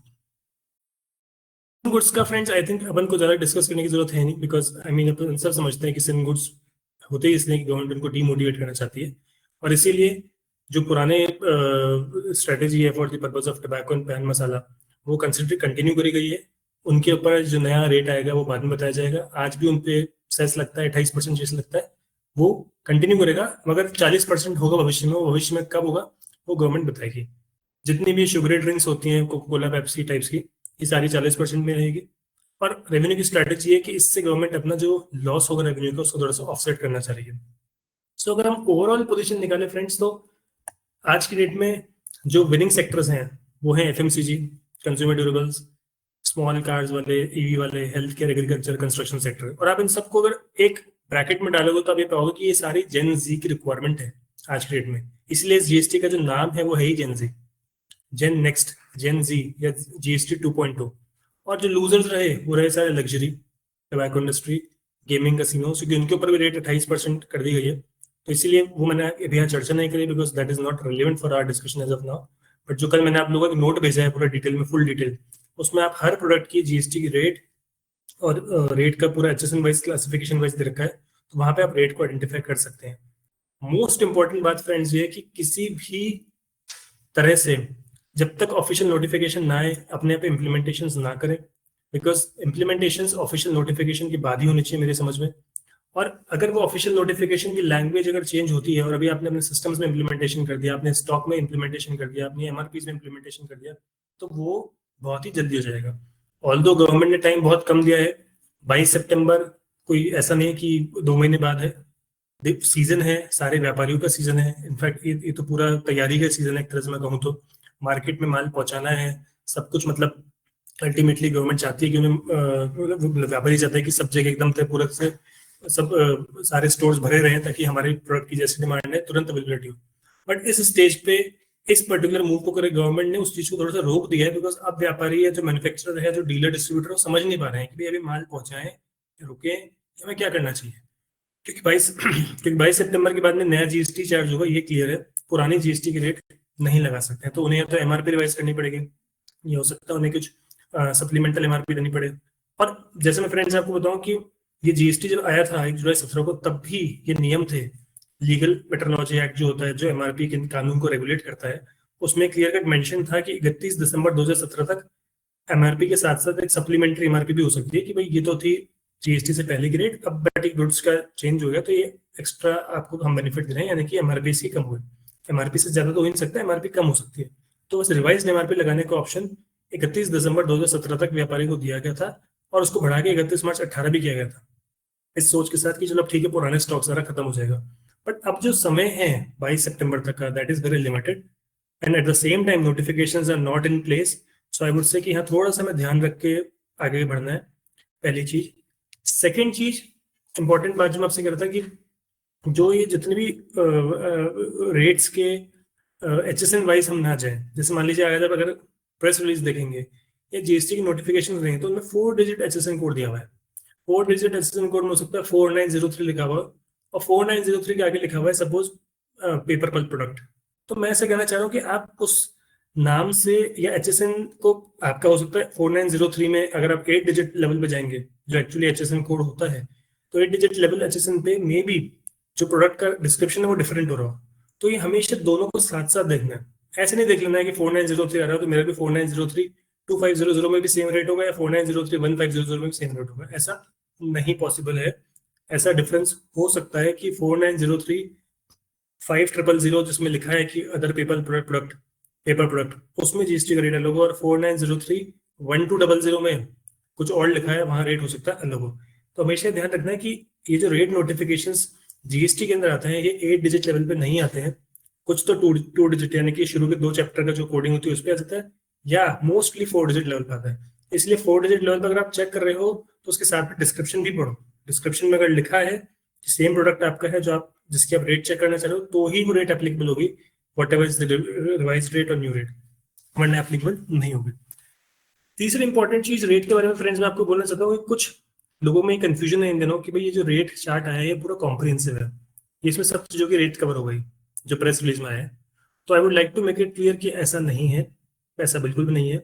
गवर्नमेंट ने प्रेस रिलीज में सिर्फ उन्हीं का रेट निकाला है जिनका रेट चेंज हुआ है, जिनका रेट यथावत है यानी कि सेम है जिसमें कोई चेंज नहीं है उसका रेट सेम ही रहेगा। अगर आपका प्रोडक्ट उस पर्टिकुलर जो एचएसएन की लिस्ट निकाली है प्रेस रिलीज के साथ में अगर उसमें फॉल कर रहा है तभी आप ये सोचिए कि आपका रेट चेंज है, वरना कोई रेट चेंज नहीं है। ये इंपॉर्टेंट चीज हमें ध्यान रखनी है। टेक्सटाइल सेक्टर की फ्रेंड्स में बात करें इंपॉर्टेंट यहाँ पे कवर करें तो टेक्सटाइल सेक्टर को भी इन्होंने मोटा मोटी जितने भी टेक्सटाइल के इनपुट्स होते हैं, यार्न हुआ या फैब्रिक्स हुए, जो उन सबको 5% पे कर दिया है, सो दैट अल्टीमेटली जो कस्टमर है जो टेक्सटाइल इंडस्ट्री है वहां पे इन्वर्टेड ड्यूटी स्ट्रक्चर की पोजीशन ना क्रिएट हो।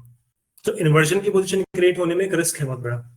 इन्वर्जन की पोजीशन अगर क्रिएट होती है तो एक्यूमुलेटेड जो हमारी इनपुट टैक्स रेट है वो बैलेंस बढ़ता जाता है और व्यापारी उसको भी यूज नहीं कर पाता। तो गवर्नमेंट ने इसलिए क्या किया कि इनपुट्स की जो रेट है उसको कम करने की बात करी है। So this is one important thing which we need to see कि टेक्सटाइल सेक्टर के अंदर ये प्रिंसिपली मैं बताऊं तो आपसे, प्रिंसिपली उन्होंने ये करा कि उन्होंने सभी चीजों की जो रेट है उसको 5% कर दिया। साथ ही साथ जो पहले एक कट ऑफ था 1000 रुपए की एमआरपी का, अगर गुड्स है यानी कि कोई सपोज गारमेंट को 1000 रुपए से ऊपर है तो उस पर जीएसटी 12% था और उसके नीचे 5% था, उस कट ऑफ को 1000 की जगह 2500 कर दिया गया।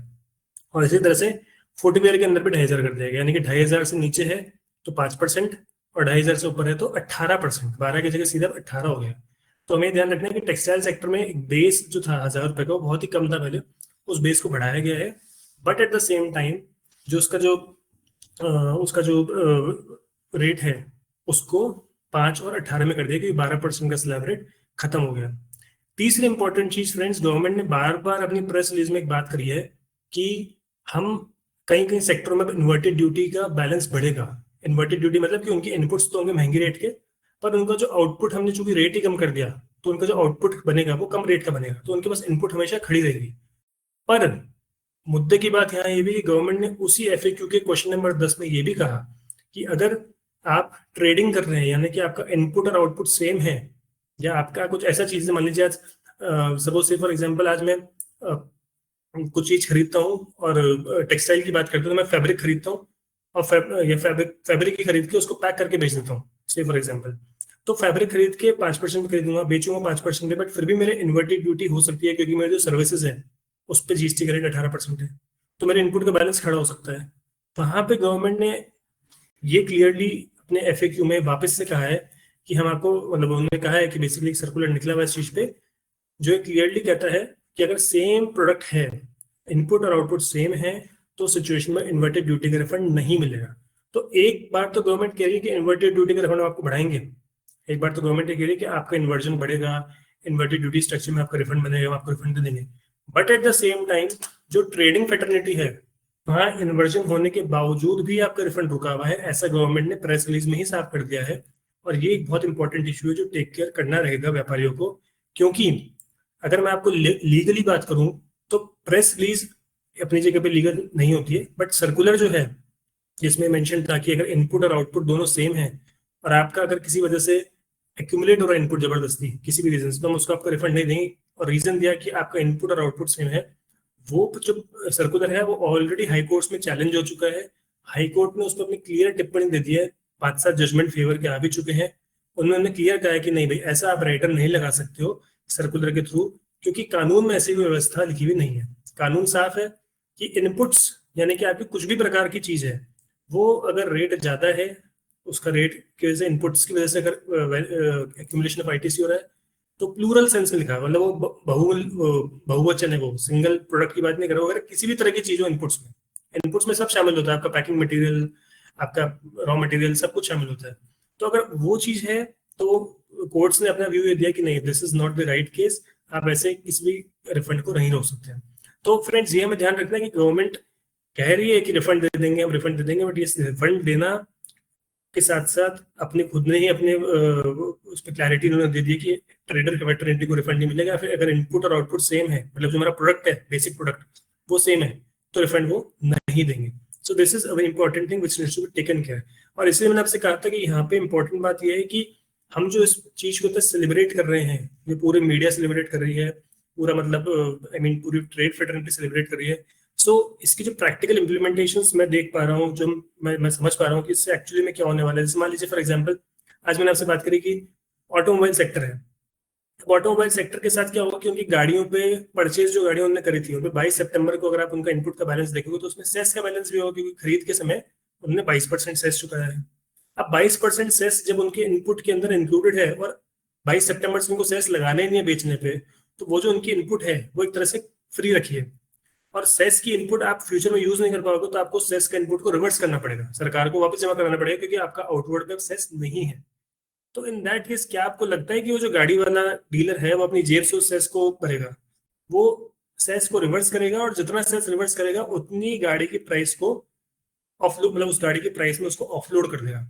इसलिए मैंने आपसे कहा था कि ये जो डिसीजन हमको लेना है कि आज गाड़ी सीधे सीधे हम दिख रही कि भाई तो गाड़ी की रेट है जीएसटी की 10% से कम होगी तो हम लोग बाद में लेंगे, ऐसा ना सोचें, क्योंकि इफेक्टिव कितना पास ऑन होगा कस्टमर को, ये बहुत ही इंपॉर्टेंट है। और वो इसलिए भी इंपॉर्टेंट है क्योंकि जैसे ही कोई गुड्स एग्जेम्प्ट बन जाएगा, उस सिचुएशन में उसकी पर्टेनिंग जो भी इनपुट है वो सारी रिवर्स होगी। इनपुट जैसे रिवर्स होगी तो व्यापारी की कॉस्ट बनेगी, कॉस्ट बनेगी तो कॉस्ट रिकवरी कंज्यूमर से ही होगी, पहली चीज। दूसरी, जिस चीज को आगे हमको, अब जैसे सेस हुआ तो सेस आगे जब लगना ही नहीं है सेस, जैसे मैं कोयले का एग्जांपल दूं, अब कोल टेक्सटाइल इंडस्ट्री में बहुत यूज होता है, जो मैन्युफैक्चरिंग होती है यार्न वगैरह की, वहां पे कोल यूज होता है। कोल का सेस का इनपुट उनके पास पड़ा है, तो कोल के सेस का इनपुट का वो क्या करेंगे, क्योंकि कोल पे अल्टीमेटली तो उन्हें कुछ रिफंड मिलना ही नहीं है, सेस खत्म हो गया। तो in that case there is a problem that ये सेस जैसे वो रिवर्स करेंगे, ऑटोमोबाइल सेक्टर वाले अपने सेस को रिवर्स करेंगे, तो वो उनकी कॉस्ट बन जाएगा, और कॉस्ट बनते ही वो अल्टीमेटली ऑफलोडिंग होगी कस्टमर पे। तो this is very important thing. इसलिए गवर्नमेंट भी इन सब चीजों पे हमें, मतलब हम भी गवर्नमेंट से मतलब ये एक्सपेक्ट करते हैं कि अल्टीमेटली इन पे क्लैरिफिकेशन है भाई, या तो उन सेस का उनको रिफंड दिया जाए, क्योंकि उन्होंने ये सोच के तो सेस लगाया था, या तो सेस का रिफंड दिया जाए सेस को, या फिर एडजस्टमेंट दिया जाए अगेंस्ट जीएसटी टेबल। ऐसा कुछ होना चाहिए so that it is taken care properly. और जो गवर्नमेंट का इंटेंशन है कि ये जो इनपुट का या रेट को कम करने का फायदा कंज्यूमर तक पहुंचे, ये जो बार बार रिआइटरेट कर रहे हैं अपने प्रेस रिलीज में, डिस्कशंस में, ये एक्चुअली धरातल पर उतरे। अगर ये नहीं होगा तो अल्टीमेटली कोई फायदा नहीं है। So this is one thing friends. Neha ji, am I audible clearly? Just I'm rechecking. Yes, sir, you're audible. Okay, fine, right. ठीक है फ्रेंड्स, तो आगे बढ़ते हैं। तो मेरा ये टोटल आउटलुक था रेट रैशनलाइजेशन को लेकर के। रेट रैशनलाइजेशन में आप लोग जो, मतलब मैं जो समझाना चाहता था आपको, शायद आई एम श्योर आपको समझ में आया होगा कि एग्जैक्टली सेलिब्रेशन तो है, but yes there is a challenge also which government needs to take care. और यहाँ पे फ्रेंड्स एक इंपॉर्टेंट चीज मैं आपको बताऊं कि इसी स्टेज पे चलो आपको बता देता हूँ। एक जीएसटी में नियम था एंटी प्रॉफिटियरिंग का। अब देखिए क्या होता है कि आज मैं एक्सपेक्ट करूं कि कोई व्यापारी बिल्कुल सारा में बेनिफिट पास ऑन कर देगा, तो बेनिफिट पास ऑन करना मतलब कस्टमर को रेटें कम मिलेगी। अपन अगर आम भाषा में समझे तो बेनिफिट पास ऑन करने का मतलब होता है कि आप एज ए कंज्यूमर आपके पास चीजें सस्ती होंगी। तो वो सिचुएशन डिपेंड करती है सारी व्यापारी पे, यानी कि मैन्युफैक्चरर पे, तो जो मैन्युफैक्चरर से चलती हुई चेन है उस पर। मैन्युफैक्चरर अगर मान लीजिए वो बेनिफिट पास ऑन नहीं करता है तो आपके पास चीज सस्ती नहीं पहुंचेगी। Eight the same time manufacturer जो है उसको रेगुलेट करने के लिए कोई अथॉरिटी होनी चाहिए, क्योंकि मैन्युफैक्चरर तो हो सकता है ये सोचे कि नहीं, मेरे तब तक लॉस चल रहा था, अब मुझे एटलीस्ट चलो थोड़ा बहुत तो फायदा मिला है, मतलब कोशिश, मतलब मैं थोड़ा बहुत तो कमाने की सोच सकता हूँ, तो कमाने की सोचे। जैसे आप अगर आज पेट्रोकेमिकल इंडस्ट्री में आप समझो, तो पेट्रोल की प्राइसेस हम जैसे डॉलर वीक होता है पेट्रोल की प्राइस बढ़ जाती है, या क्रूड महंगा होता है पेट्रोल की प्राइस बढ़ तुरंत जाती है। बट क्रूड जब सस्ता होता है तो पेट्रोल की प्राइस उतनी तेजी से वापस कम नहीं होती है। और वो क्यों नहीं होती है? क्योंकि वो बोलते हैं बकायदा कि भाई हमारा जो उस समय लॉस हुआ था एक्स्ट्रा प्राइस के चक्कर में, ज्यादा बढ़ोतरी के चक्कर में जो हमारा लॉस हुआ था, हम उसको कॉम्पनसेट कर रहे हैं।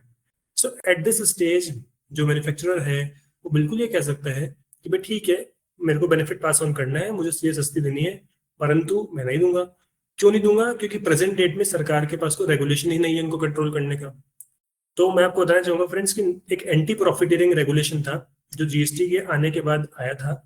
वो 2017 से लेकर के 2025 तक चला था, और 2025 के बाद वो खत्म हो गया ऑटोमेटिक। उसका एक लाइफ लाइन थी, उसकी लाइफ लाइन खत्म हो गई। अब वो खत्म हो चुका है। प्रेजेंट डेट में गवर्नमेंट के पास कोई मैकेनिज्म नहीं है कि गवर्नमेंट किसी को रेगुलेट कर सके। मैं बोल रहा हूँ मतलब रिक्वेस्ट करना एक अलग बात है, रेगुलेट करना अलग बात है। रिक्वेस्ट कर सकती है कि भाई आप बेनिफिट को पास ऑन करिए, बट रेगुलेट करना बाय वे ऑफ एनी कानून टफ है। ये वैसी बात है कि आज मुझे बोल दे कि जीएसटी चार्ज कर लेना और मेरे पास कोई कोई पेनल्टी प्रोविजंस नहीं उम्र पर, तो मैं सोचूंगा करूँ नहीं करूँ मेरी इच्छा। बट चूंकि कानून और मुझे पता है कि पेनल्टी लग जाएगी, लेट फीस लग जाएगी, तो मैं अपने आप चार्ज करूंगा। So same way anti profiteering पे कोई कानून प्रेजेंट डेट में है ही नहीं, और सरकार पूरा की पूरा इंडस्ट्री पे रिलाय करके चल रही है। आप अगर कल की प्रेस कॉन्फ्रेंस देखेंगे निर्मला सीतारमण जी की, तो उन्होंने इस बात को बिल्कुल कहा है। उनसे एक प्रेस कॉन्फ्रेंस में एक क्वेश्चन पूछा गया कि साहब आप तो प्राइसेस कम करने की बात कर रहे हैं, बट अब एंटी प्रॉफिटियरिंग तो है नहीं, अब आपके पास कोई नियम नहीं जिसमें आप उनसे मतलब डंडे के बल पे आप उनसे करा सके कि हाँ साहब आप तो प्राइस कम का बेनिफिट दीजिए और हम चेक करेंगे आपने बेनिफिट दे दिया। तो उन्होंने बोला कि हमें अपने व्यापारियों पे, हमारी इंडस्ट्री पे भरोसा है हमें। तो देखिए, मैं ऐसे मानता हूँ कि when regulator is into picture, तो ये जो भरोसा वाली बात होती है थोड़ा सा मतलब मुझे बेमानी लगती है। क्योंकि eight the end of the day इतने भरोसे पे तो दुनिया चल रही है, वो हम सबसे जानते हैं कि भरोसे पे दुनिया कायम है, सब कुछ भगवान भरोसे चल रहा है। पर एट द एंड पर अल्टीमेटली व्यापारी जो हायर लेवल पे लोग हैं, सपोज आज मैं बोलूँ बड़ी बड़ी कंपनी के एमडी सीईओ हैं जो निर्मला सीतारमण जी से मिल रहे हैं, वो कभी भी उनके मुंह पे ये थोड़ी कहेंगे कि नहीं साहब हमको तो मैडम आपके हम तो पास ऑन नहीं करेंगे बेनिफिट। वो कभी ऐसा नहीं कहेंगे, वो कभी ऐसा नहीं कहेंगे। पर आप इस चीज को समझिए कि वो जो उनके वहां धुरंधर सीए लोग बैठे हैं, धुरंधर उनके एमबी फाइनेंस लोग बैठे हैं, वो इस गणित को जरूर लगाएंगे कि भाई प्रॉफिट मैक्सिमाइजेशन तो हमारा, हमने इतने महीनों से लॉसेस खाया है तो हम उसको मैक्सिमाइज तो करें। जैसे मैं आपको एक छोटा सा एग्जाम्पल दूं, आज कोई कंपनी है, वो 5 तरह के प्रोडक्ट बनाती है, 5 में से उसको एक में लॉस लग रहा है कंटिन्यूसली, उसके बिकता ही नहीं मार्केट में वो, और एक प्रोडक्ट ऐसा है जो लॉस मेकिंग है, तो अल्टीमेटली उसकी लॉस को भरपाई कर सकती है।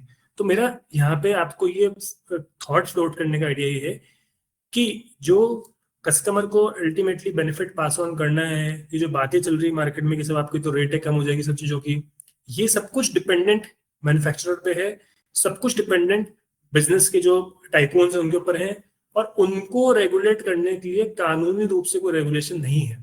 So it is very important कि गवर्नमेंट पे भरोसा कर रही है, आप भी उन पर भरोसा ही करें। जैसे गवर्नमेंट मैडम सीतारमण जी ने कहा कि we are trusting the industry, they have a backdoor channel, so you also keep on praying to the god कि हाँ भाई जो ऐसा गवर्नमेंट दिखा रही है हमको पिक्चर वैसा सब कुछ होगा। बट आई एम श्योर कि थोड़ा व्यापारी को डरना भी चाहिए। अगर वो नहीं करता ऐसा तो competition act, competition Indian competition act है, सो दैट कंपटीशन एक्ट के जो प्रोविजंस हैं वो भी एक तरह से इनडायरेक्टली उसको इस चीज को चेक करने के लिए बोल सकते हैं कि उन्होंने बेनिफिट पास ऑन करा नहीं करा। बट जीएसटी के कानून में जो एंटी प्रॉफिटियरिंग क्लॉज था वो खत्म हो चुका है, इसलिए अब व्यापारी के ऊपर कानूनी बाध्यता नहीं है।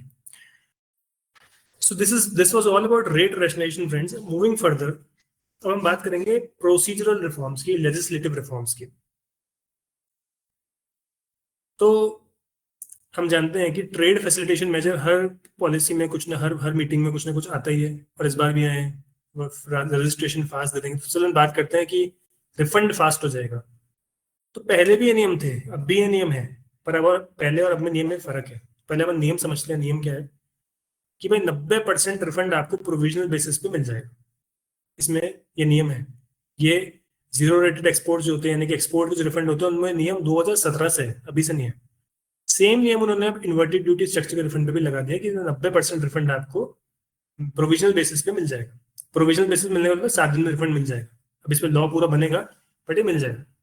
फ्रेंड्स, इंपॉर्टेंट बात यह है कि पहले और अब में फर्क ये है कि पहली बात तो ये जो नियम लगेगा ये 1 नवंबर 2025 से लगेगा, अभी के रिफंड्स में नहीं लगेगा। और दूसरी इंपॉर्टेंट बात है कि पहले यहाँ पे जो डिस्क्रिशन था कि मैं किसी मतलब मैं किसी व्यापारी को या किसी एक्सपोर्टर को 90% प्रोविजनल रिफंड दूं नहीं दूं, ये ऑफिसर का था। अब ये डिस्क्रिशन सिस्टम पे डाल दिया उन्होंने। कंप्यूटर जो है वो अपने आप तय करेगा। तो जैसा अभी इवन कंप्यूटर महाशय तो आप जानते हैं, हमने बहुत सुना है कौन बने करोड़पति में, तो वैसे जीएसटी में भी एक आर्टिफिशियल इंटेलिजेंस के नाम का कंप्यूटर महाशय, वो खुद ही सब कुछ तय करता है। वो खुद ही तय करता है किस किस रूट में निकालने हैं, किस में क्या गैप है, किसका ईवीएल का डेटा मिसमैच है, किसका टू वे का मिसमैच है, वो सब कंप्यूटर महाशय खुद करते हैं। ऑफिसर्स तो उसको डेटा को कॉपी पेस्ट करके आपको भेज देते हैं। तो अब आने वाले भविष्य में ये जो 90% रिफंड आपको प्रोविजन मिलने वाला है, ये कंप्यूटर महाशय तय करेंगे अपने रिस्क बेस्ड असेसमेंट के बेसिस पे। ऑफिसर जो है वो कुछ तय नहीं करेंगे। उसके बेसिस पे अगर आपको दिख रहा है कि हाँ साहब ये व्यापारी तो बहुत बढ़िया है, कोई दिक्कत नहीं है, रिस्क पैरामीटर बिल्कुल लो रिस्क पे चल रहा है, तो 90% रिफंड प्रोविजनल मिलेगा 1 नवंबर 2025 से। सिमिलर चीज इन्वर्टेड ड्यूटी स्ट्रक्चर रिफंड में इसलिए लाना जरूरी थी क्योंकि अब गवर्नमेंट को पता है कि इन्वर्टेड ड्यूटी स्ट्रक्चर रिफंड ज्यादा बनेगा, व्यापारियों का पैसा फंसेगा। जब पैसा फंसेगा, पैसा अटकेगा, तो व्यापारी पैसे की मांग करेगा। तो मांग करेगा, उसलिए पहले उन्होंने कह दिया कि भाई ठीक है, आपको 90% रिफंड प्रोविजनल बेसिस पे हम लगाते ही दे देंगे। दूसरी इंपॉर्टेंट बात फ्रेंड्स ये है कि अभी तक ये था कि 1,000 रुपए से अगर नीचे का आपका रिफंड का वैल्यू, तो आपको रिफंड मिलता ही नहीं था। सेक्शन 54 सब सेक्शन 14 की अपन बात करें तो जीएसटी का है, वो कहता था कि अगर 1,000 रुपए से नीचे का रिफंड का वैल्यू है तो रिफंड नहीं मिलेगा। गवर्नमेंट ने इस चीज को थोड़ा एनालाइज करा कि आज के डेट में कौन व्यापारी ई कॉमर्स पे काम नहीं कर रहा। मतलब मैं खुद इतने लोगों को जानता हूँ जो ई कॉमर्स के थ्रू अमेरिका, यूके, यूएस सब जगह एक्सपोर्ट्स कर रहे हैं। छोटे छोटे वैल्यू के गुड्स हैं, छोटे छोटे वैल्यू के एक्सपोर्ट्स हैं, और अल्टीमेटली उनका जो टोटल उस पर वॉल्यूम होता है वो बहुत वॉल्यूम पे खेलते हैं। और कई बार ऐसा होता है वॉल्यूम नहीं भी होता है, but they are just able to make their market, they are trying to make their market. So government ने इस चीज को ध्यान रखा और ये हटाया कि भाई नहीं, लो वैल्यू एक्सपोर्ट्स जो कोरियर या पोस्टल सर्विसेज के थ्रू जा रहे हैं, ध्यान रखें इंपॉर्टेंट, कोरियर या पोस्टल के थ्रू जाने चाहिए। ऐसे नहीं कि आपने लो वैल्यू एक्सपोर्ट्स को एयरवे बिल से भेज दिया तो दिक्कत हो जाएगी। अगर लो वैल्यू एक्सपोर्ट है और अगर वो कोरियर या पोस्टल सर्विसेज जा रहा है, तो प्रपोज ये कि वहां पे हमें जो 1,000 रुपए का हमने राइडर लगा रखा है इसको हटाएंगे, ताकि जो मार्केट में स्टार्टअप्स बन रहे हैं, स्मॉल एक्सपोर्टर्स बन रहे हैं, इनको रिफंड की प्रावधान प्राप्त हो, इनको रिफंड की एलिजिबिलिटी हो। जो बिल्कुल सही बात भी होना भी चाहिए। अगर मार्केट बढ़ाना है, आपको व्यापारी बढ़ाना है, तो अल्टीमेटली बेनिफिट नहीं दोगे तो कैसे किसी व्यापारी को उसमें ल्यूक्रेटिव लगेगा। तो ये रिफंड्स का था फ्रेंड्स। दूसरा है रजिस्ट्रेशन कंप्लायंस। दूसरा प्रोसीजर चेंज है कि फ्रेंड्स रजिस्ट्रेशन के लिए बहुत ही एक अभी तक जो इतनी जद्दोजहद चल रही थी, मतलब मैं आज की डेट में मतलब कई लोगों का रजिस्ट्रेशन अप्लाई जब हम करते हैं तो हम उनको बोलते हैं कि साहब आजकल जीएसटी में रजिस्ट्रेशन लेना जितना टफ काम है उतना कुछ है ही नहीं। मतलब प्रेजेंट डेट में आप जीएसटी नंबर ले आओ, वो एक अपने आप में एक टास्क हो जाता है, जिसको मतलब just on a lighter note, जिसको क्लाइंट सोचता है कि रजिस्ट्रेशन तो देगा और क्या किया आपने, पर eight the end of the day वो एक महाभारत है, उसमें हमारे 3 चक्कर कट जाते हैं, डिपार्टमेंट कटा लेता है। So what I am trying to say friends, registration लाना वैसे भी टफ है। और अब गवर्नमेंट ने एक ऑटोमेटेड स्मॉल बिजनेसमैन की स्कीम निकाली है कि जिनका B2B supply, business to business supply 2.5 lakh रुपए पर महीने से नीचे रहेगा, उन लोगों को हम 3 दिन में ऑटोमेटिक रजिस्ट्रेशन ग्रांट कर देंगे। उसमें भी कंडीशन है कि वो रिस्क कैटेगराइजेशन, मैंने बोलता है कंप्यूटर महाशय, तो कंप्यूटर महाशय तय करेंगे कि हाँ सारे रोल लो रिस्क एप्लीकेंट है, उसका 2.5 लाख से नीचे का टर्नओवर रहने वाला है। B2B, B2C को हटा के B2B जो 2.5 लाख से नीचे रहने वाला है, तो इन्हें इस स्कीम में 3 दिन में रजिस्ट्रेशन दिया जाए। तो ये एक प्रॉपरली स्कीम है, ये ऐसा नहीं है कि ये मतलब सबको मिलेगा, जो इस क्राइटेरिया में फॉलो करेगा उसको मिलेगा। और मोस्ट इंपॉर्टेंटली यहाँ पे कैटेगराइजेशन ऑफ रिस्क कंप्यूटर महाशय ही करेंगे, इसलिए आप इस चीज में क्लियर रहें कि यहाँ पे ऐसा नहीं है कि मैं बोलूँ कि साहब मैं तो अब तक तो मेरे 4 जीएसटी नंबर डिफॉल्ट के थे, मैं 5 वाले 4 में बोलूँ मुझे 3 दिन चाहिए साहब, इसमें तो मैं 2.5 लाख से नीचे का बिजनेस करूंगा, ऐसा नहीं होगा, क्योंकि आपकी जो जन्म कुंडली है वो जीएसटी वालों के पास अपने कंप्यूटर में ऑलरेडी सेव है, इसलिए ऐसा कोई भी एक्सपेक्टेशन ना रखें। प्लस फ्रेंड्स मैं हमेशा एक बात बोलता हूँ जीएसटी में कि हर जगह पे एक राइडर लगा देना। राइडर कैसा लगता है कि ठीक है ये हम कर देंगे subject to satisfaction of officer. ये बहुत ही ऐसा टर्म है जो हम लोग ऑफिसर से कई बार लड़ते हैं कि सर पूरा है सब कुछ है, आप क्यों नहीं कर रहे हो सर, इसको अप्रूव क्यों नहीं कर रहे हो। वो बोलता है मेरे पास लिखा हुआ है कि any other documents as may be asked by officer, तो मैंने मांग लिया, अब आप दो क्यों नहीं दोगे, बोले इसमें लिखा है ना कानून में, मांग सकता हूँ मैं। So what I am trying to say friends कि ये बड़ी दिक्कत वाली बात है कि यार ये जो रिस्क रहती है, ये जो पर्टिकुलर प्रॉब्लम है, हर जगह डिस्क्रिप्शन लगा देना, ये कब खत्म होगा मुझे नहीं पता, पर गवर्नमेंट कोशिश पूरी कर रही है, पूरा ट्राई कर रही है। लेट्स सी जो 3 दिन की ऑटोमेटेड रजिस्ट्रेशन की स्कीम है, ये सक्सेसफुल हो जाए तो मैं तो बिल्कुल मतलब काफी अच्छा मूवी, बिकॉज 2.5 लाख रुपए पर month is a decent amount जो नया बिजनेस स्टार्ट करा उसके लिए। इसी तरह से बात करें तो ई कॉमर्स के लिए भी एक स्कीम लेके आए गवर्नमेंट कि उन्हें मतलब छोटे जो ई कॉमर्स के थ्रू काम कर रहे हैं उनको भी स्पेशल रजिस्ट्रेशन स्कीम आ जाएगी। वो उनको बार बार मतलब जो नंबर की प्रॉब्लम होती है, उन्हें था होता है कि भाई हर स्टेट में अपना प्रिंसिपल प्लेस ऑफ बिजनेस दिखाओ और बिजनेस करो, वो सब जो उनके लिए बहुत ही टेक्निकल इश्यूज है उनको खत्म करके ई कॉमर्स सेलर्स के लिए स्पेशल रजिस्ट्रेशन स्कीम आएगी। और इन दोनों स्कीम्स का जो पूरा रूपरेखा, पूरा प्रोसेस है, वो सब सर्कुलर्स नोटिफिकेशंस के थ्रू पूरा रिलीज होगा और उसके बाद ही इसके ऊपर हम आगे बढ़ पाएंगे।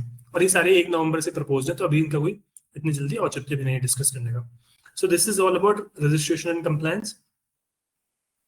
अब फ्रेंड्स एक और जो इम्पोर्टेंट चीज है वो थी, जो बड़ी पेन पॉइंट में थी, वो थी कि भाई डिस्काउंट आप देते थे पहले, और आपने डिस्काउंट देने के 2 तरीके अपना रखे थे। एक तो आप बिल पे डिस्काउंट देते थे और एक आप बाद में सेटल करके डिस्काउंट देते थे। सेटलमेंट मैं इसलिए वर्ड यूज कर रहा हूँ क्योंकि होता भी यही था कि ठीक है यार, अब साहब बिल तो बन गया 1,000 रुपए का, 1 लाख रुपए का, अब पार्टी ने फाइनली बोला है कि 90 दे देंगे, 10,000 रुपया छोड़ो, डिस्काउंट दे दो।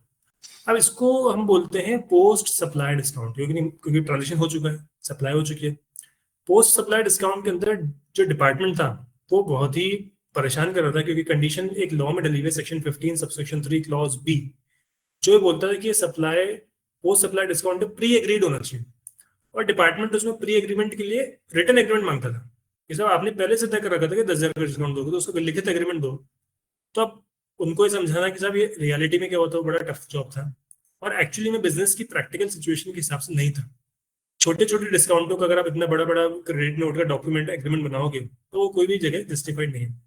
इसीलिए फ्रेंड्स उस कंडीशन को हटा दिया गया है, पूरी तरह से उस सेक्शन को ओमिट करने की बात करी गई है 15 सबसेक्शन 3 क्लॉज बी को, जिसमें एक एग्रीमेंट चाहिए, प्री एग्रीमेंट चाहिए for the purpose of giving effect of post supply discount, हटाने की बात है।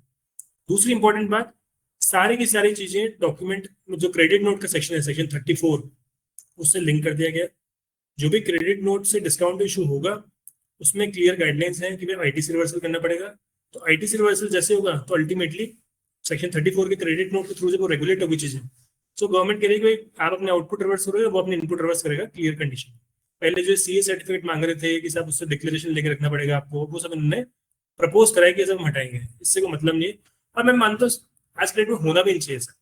आप खुद सोचिए, जीएसटीआर 2A IMS ये सब आने के बाद वहां पे इतना क्लियर कट है कि आप क्रेडिट नोट को एक्सेप्ट करोगे रिजेक्ट करोगे, 2 ही ऑप्शन आता है।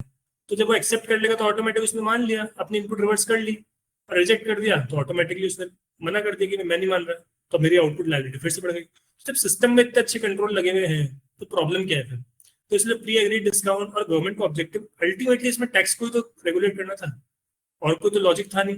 तो ये पोस्ट सेल डिस्काउंट रिफॉर्म्स बहुत ही अच्छे, इनमें कुछ जो बहुत ही मांग थी इंडस्ट्री पर, बहुत सारे केसेस चल रहे थे, वो इन्होंने सही करने की कोशिश करी। अब देखना ये है कि ये जो सारी चीजें हैं ये पुराने वाले ईयर पे भी देंगे या पुराने जो मैटर चल रहे हैं उन पे देंगे नहीं देंगे, क्योंकि सेक्शन 11 एक जीएसटी के अंदर जो बोलता है कि सरकार चाहे तो किसी भी डिस्प्यूट को सेटल भी कर सकती है एज इज वेरियस बेसिस पे, बोल के कि भाई जो हो गया वो हो गया और बाकी भविष्य में देखेंगे जो भी होगा, अब आगे से नया करो, अब जो हो गया उसको छोड़ दो, एज इज वेरियस बेसिस पे सब चीजों को छोड़ सकती है सरकार। लेट्स सी इस पर्टिकुलर सेक्शन के अंदर गवर्नमेंट क्या करती है। अगर करती है बहुत बढ़िया, पुराने सारे डिमांड जो होगी खत्म हो जाएगी।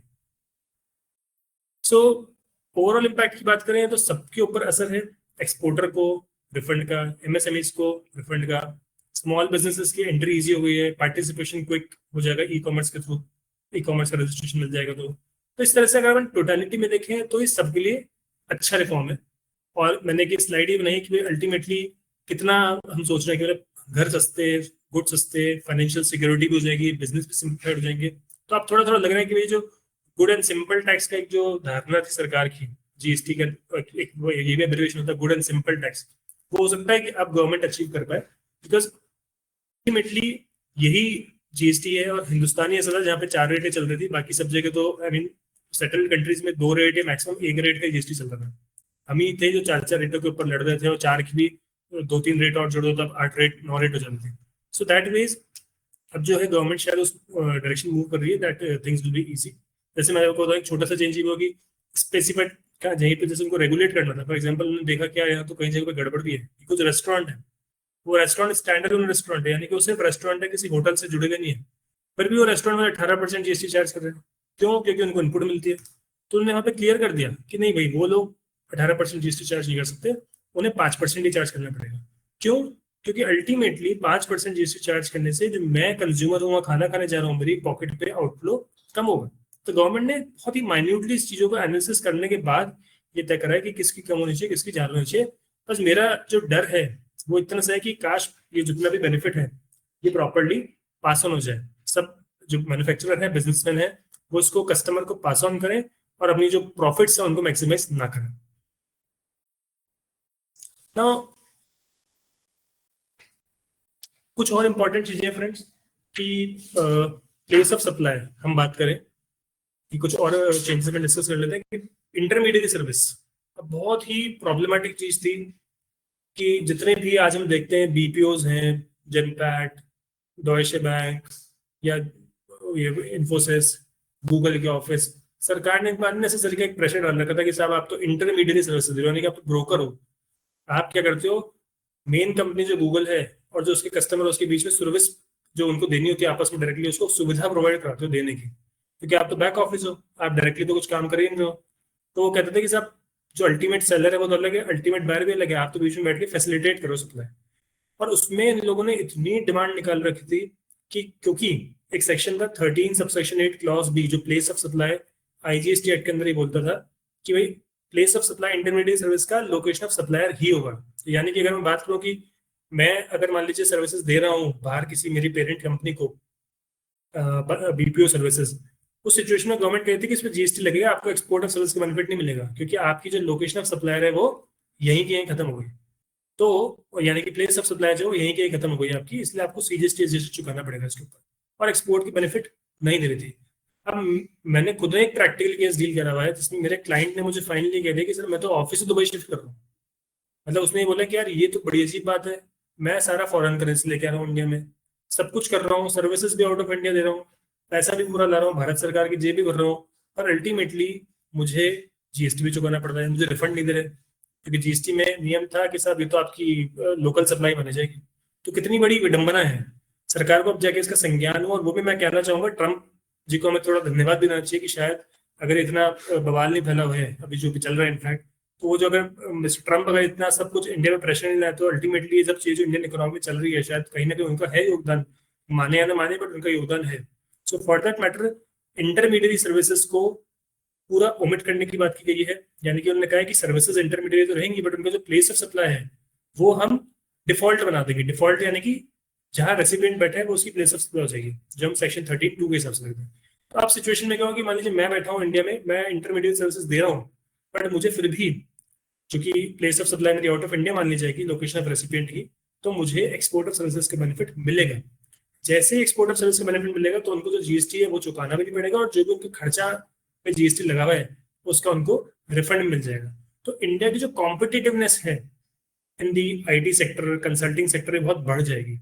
अभी मैं आपको ऑनेस्टली बता रहा हूँ, मतलब मेरे क्लाइंट ने तो बिल्कुल मन बना लिया था कि नहीं साहब मैं तो अपना दुबई ऑफिस शिफ्ट करूंगा, जब वहां कुछ लगना ही नहीं है तो मैं यहाँ इंडिया में रह के सब कुछ करने के बाद भी क्यों फालतू अपना बिजनेस चलाऊं। और दुबई कौन सा है, 3 घंटे दूर है दुबई आजकल जयपुर से। But at the end of the day now the position has been taken care by government, place of supply को इंटरमीडिएट सर्विस की लोकेशन ऑफ रेसिडेंट कर देगा। अब इसका उल्टा इफेक्ट भी है।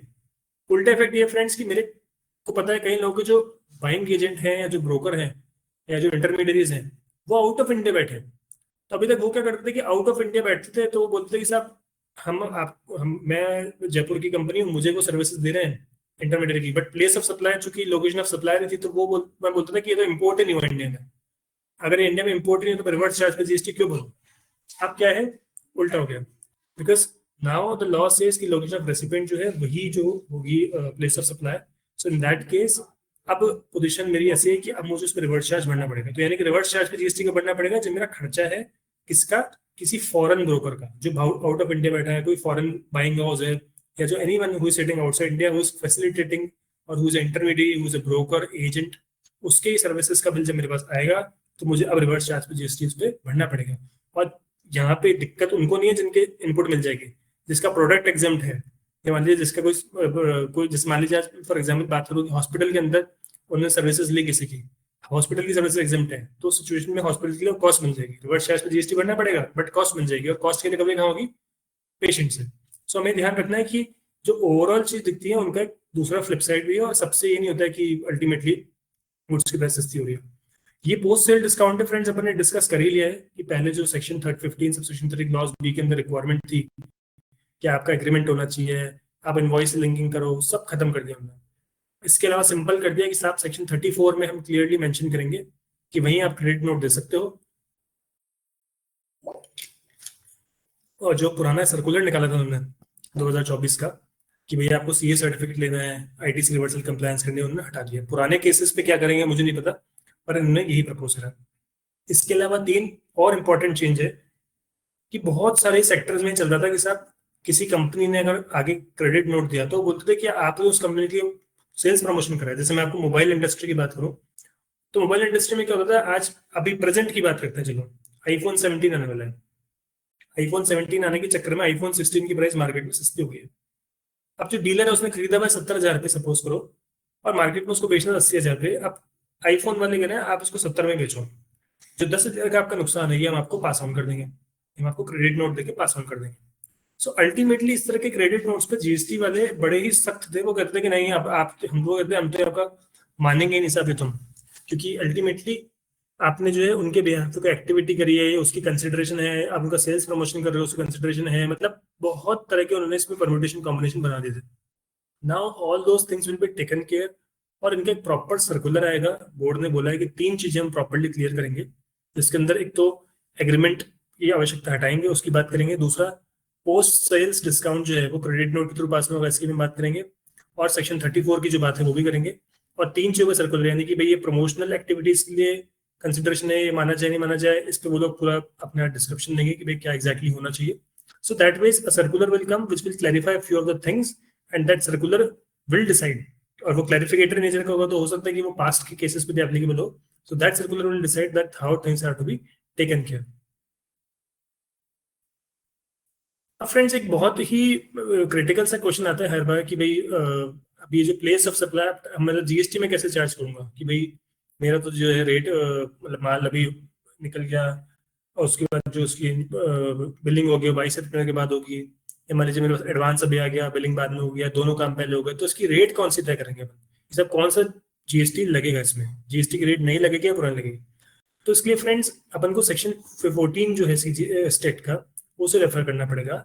सेक्शन 14 सीजी स्टेट का बिल्कुल क्लियर है, वो इस बारे में पूरा प्रॉपर्ली एक डिस्क्रिप्शन देता है दैट अगर मान लीजिए ये जो मैं आपको टेबल दी है वो बता रही है कि अगर मान लीजिए सप्लाई बिफोर 22 सितंबर है और सप्लाई आफ्टर 22 सितंबर है, तो मल्टीपल कंडीशंस है। अगर मान लीजिए हमारे जो इनवॉइस है और जो पेमेंट है वो दोनों ही 22 सितंबर से पहले आ गए हैं, तो सिचुएशन में आप सब समझ सकते हैं कि भाई पुरानी रेटें लगेगी।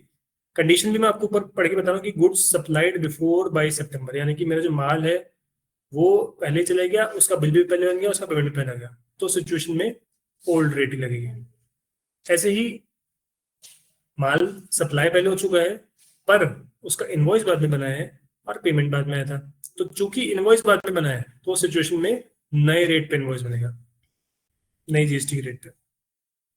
इसी तरह से गुड्स जो है वो सप्लाई हो गए पहले 22 सितंबर को, उनका इनवॉइस तो बना है पहले बट पेमेंट आया है बाद में, तो सिचुएशन में ओल्ड रेट जीएसटी लगेगी। और फोर्थ कंडीशन कि जो गुड्स हैं वो तो सप्लाई होगा मैंने 22 सितंबर से पहले। गुड सप्लाई से मेरा मतलब आपको मैं गुड सप्लाई कर रहा हूँ, मतलब मेरा मतलब है कि एक्चुअली में गुड्स मूव हो गए, तो गुड सप्लाई होगा 22 सितंबर से पहले, और जो इनवॉइस बना वो बना 22 सितंबर के बाद, और पेमेंट आ गया 22 सितंबर से पहले। तो अगेन वो वाली कंडीशन है कि न्यू रेट वाली कंडीशन ही एप्लीकेबल इसमें होगी।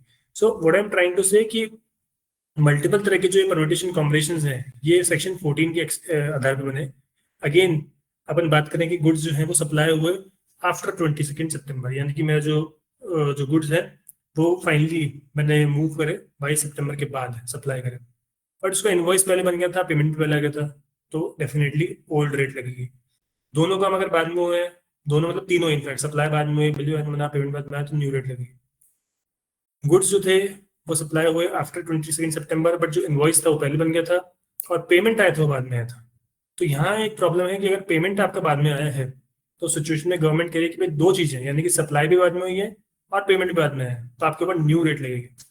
और गुड्स या सर्विसेज सप्लाई हुए आफ्टर 22 सितंबर, इनवॉइस भी बना बाद में बट पेमेंट आया था पहले, तो चूंकि इनवॉइस बाद में बना है तो इसलिए न्यू रेट लगेगी। तो मेरा मतलब है कि यहाँ पे हमें इंपॉर्टेंट बात ध्यान रखने की ये है कि ये जो परम्यूटेशन कॉम्बिनेशन हैं ये टेक्निकली थोड़े से टेक्निकल है सेक्शन 14 के हिसाब से, they are not that easy to understand, but yes अगर हम इनको प्रॉपरली असेस करते हैं कि how things are going to work, तो उसके अकॉर्डिंग आपको इसका एनालिसिस करना पड़ेगा। और कोई भी जो ट्रांजिशन पीरियड सप्लाई आपकी हो, इससे आप थोड़ा ध्यान में रखेगा। इंपॉर्टेंट चीज ये भी है कि ईवी बिल, जैसे क्वेरी थी कि साहब ईवी बिल मेरा पहले बन गया, माल चल गया, ईवी बिल पहले बन गया, तो उसमें क्या होगा? तो ईवी बिल में कोई टेंशन वाली बात नहीं, क्योंकि ईवी बिल जिस दिन आपका बना उस दिन जो एप्लीकेबल रेट है उसी के हिसाब से ईवी बिल बनेगा। और हो सकता है क्वाइट पॉसिबल कि ईवी बिल बनने के बाद एक दो दिन जो है रेट वो हटे भी नहीं, मतलब ऐसा होता है कि वो सिस्टम अपग्रेड नहीं होता है, सब सिस्टम जो अलाइन नहीं होता है पूरा। सो क्वाइट पॉसिबल कि जो ईवी बिल है वो पूरा डेटा पूरा मैच नहीं हो। So that is all okay. आपको ऐसा नहीं कि अब मेरा बिल और ईवी बिल पहले बन गया था, अब माल में 22 सितंबर को मूव कर रहा था, अब मैं नया ईवी बिल बनाऊं या नहीं बनाऊं, तो ऐसा कुछ नहीं करना है। So that is not required to be done. लेकिन इंपॉर्टेंट चीज की यहाँ में चूंकि ट्रांजिशन का फेज है, तो ट्रांजिशन के फेज में अब आप जो गुड सप्लाई करेंगे उन पे डे 1 से नया ही रेट लगेगा। कुछ संशय मार्केट में चल रहे हैं कि सब आपको इनपुट रिवर्स करनी पड़ेगी क्या प्रोपोर्शनेट, ऐसा कुछ भी नहीं है। इनपुट रिवर्सल एक ही सिचुएशन में होती है जब आपका गुड्स पूरा एग्जाम्प्ट हो रहा है, तो वरना अगर गुड्स एग्जाम्प्ट नहीं हो रहा है तो कोई दिक्कत नहीं है।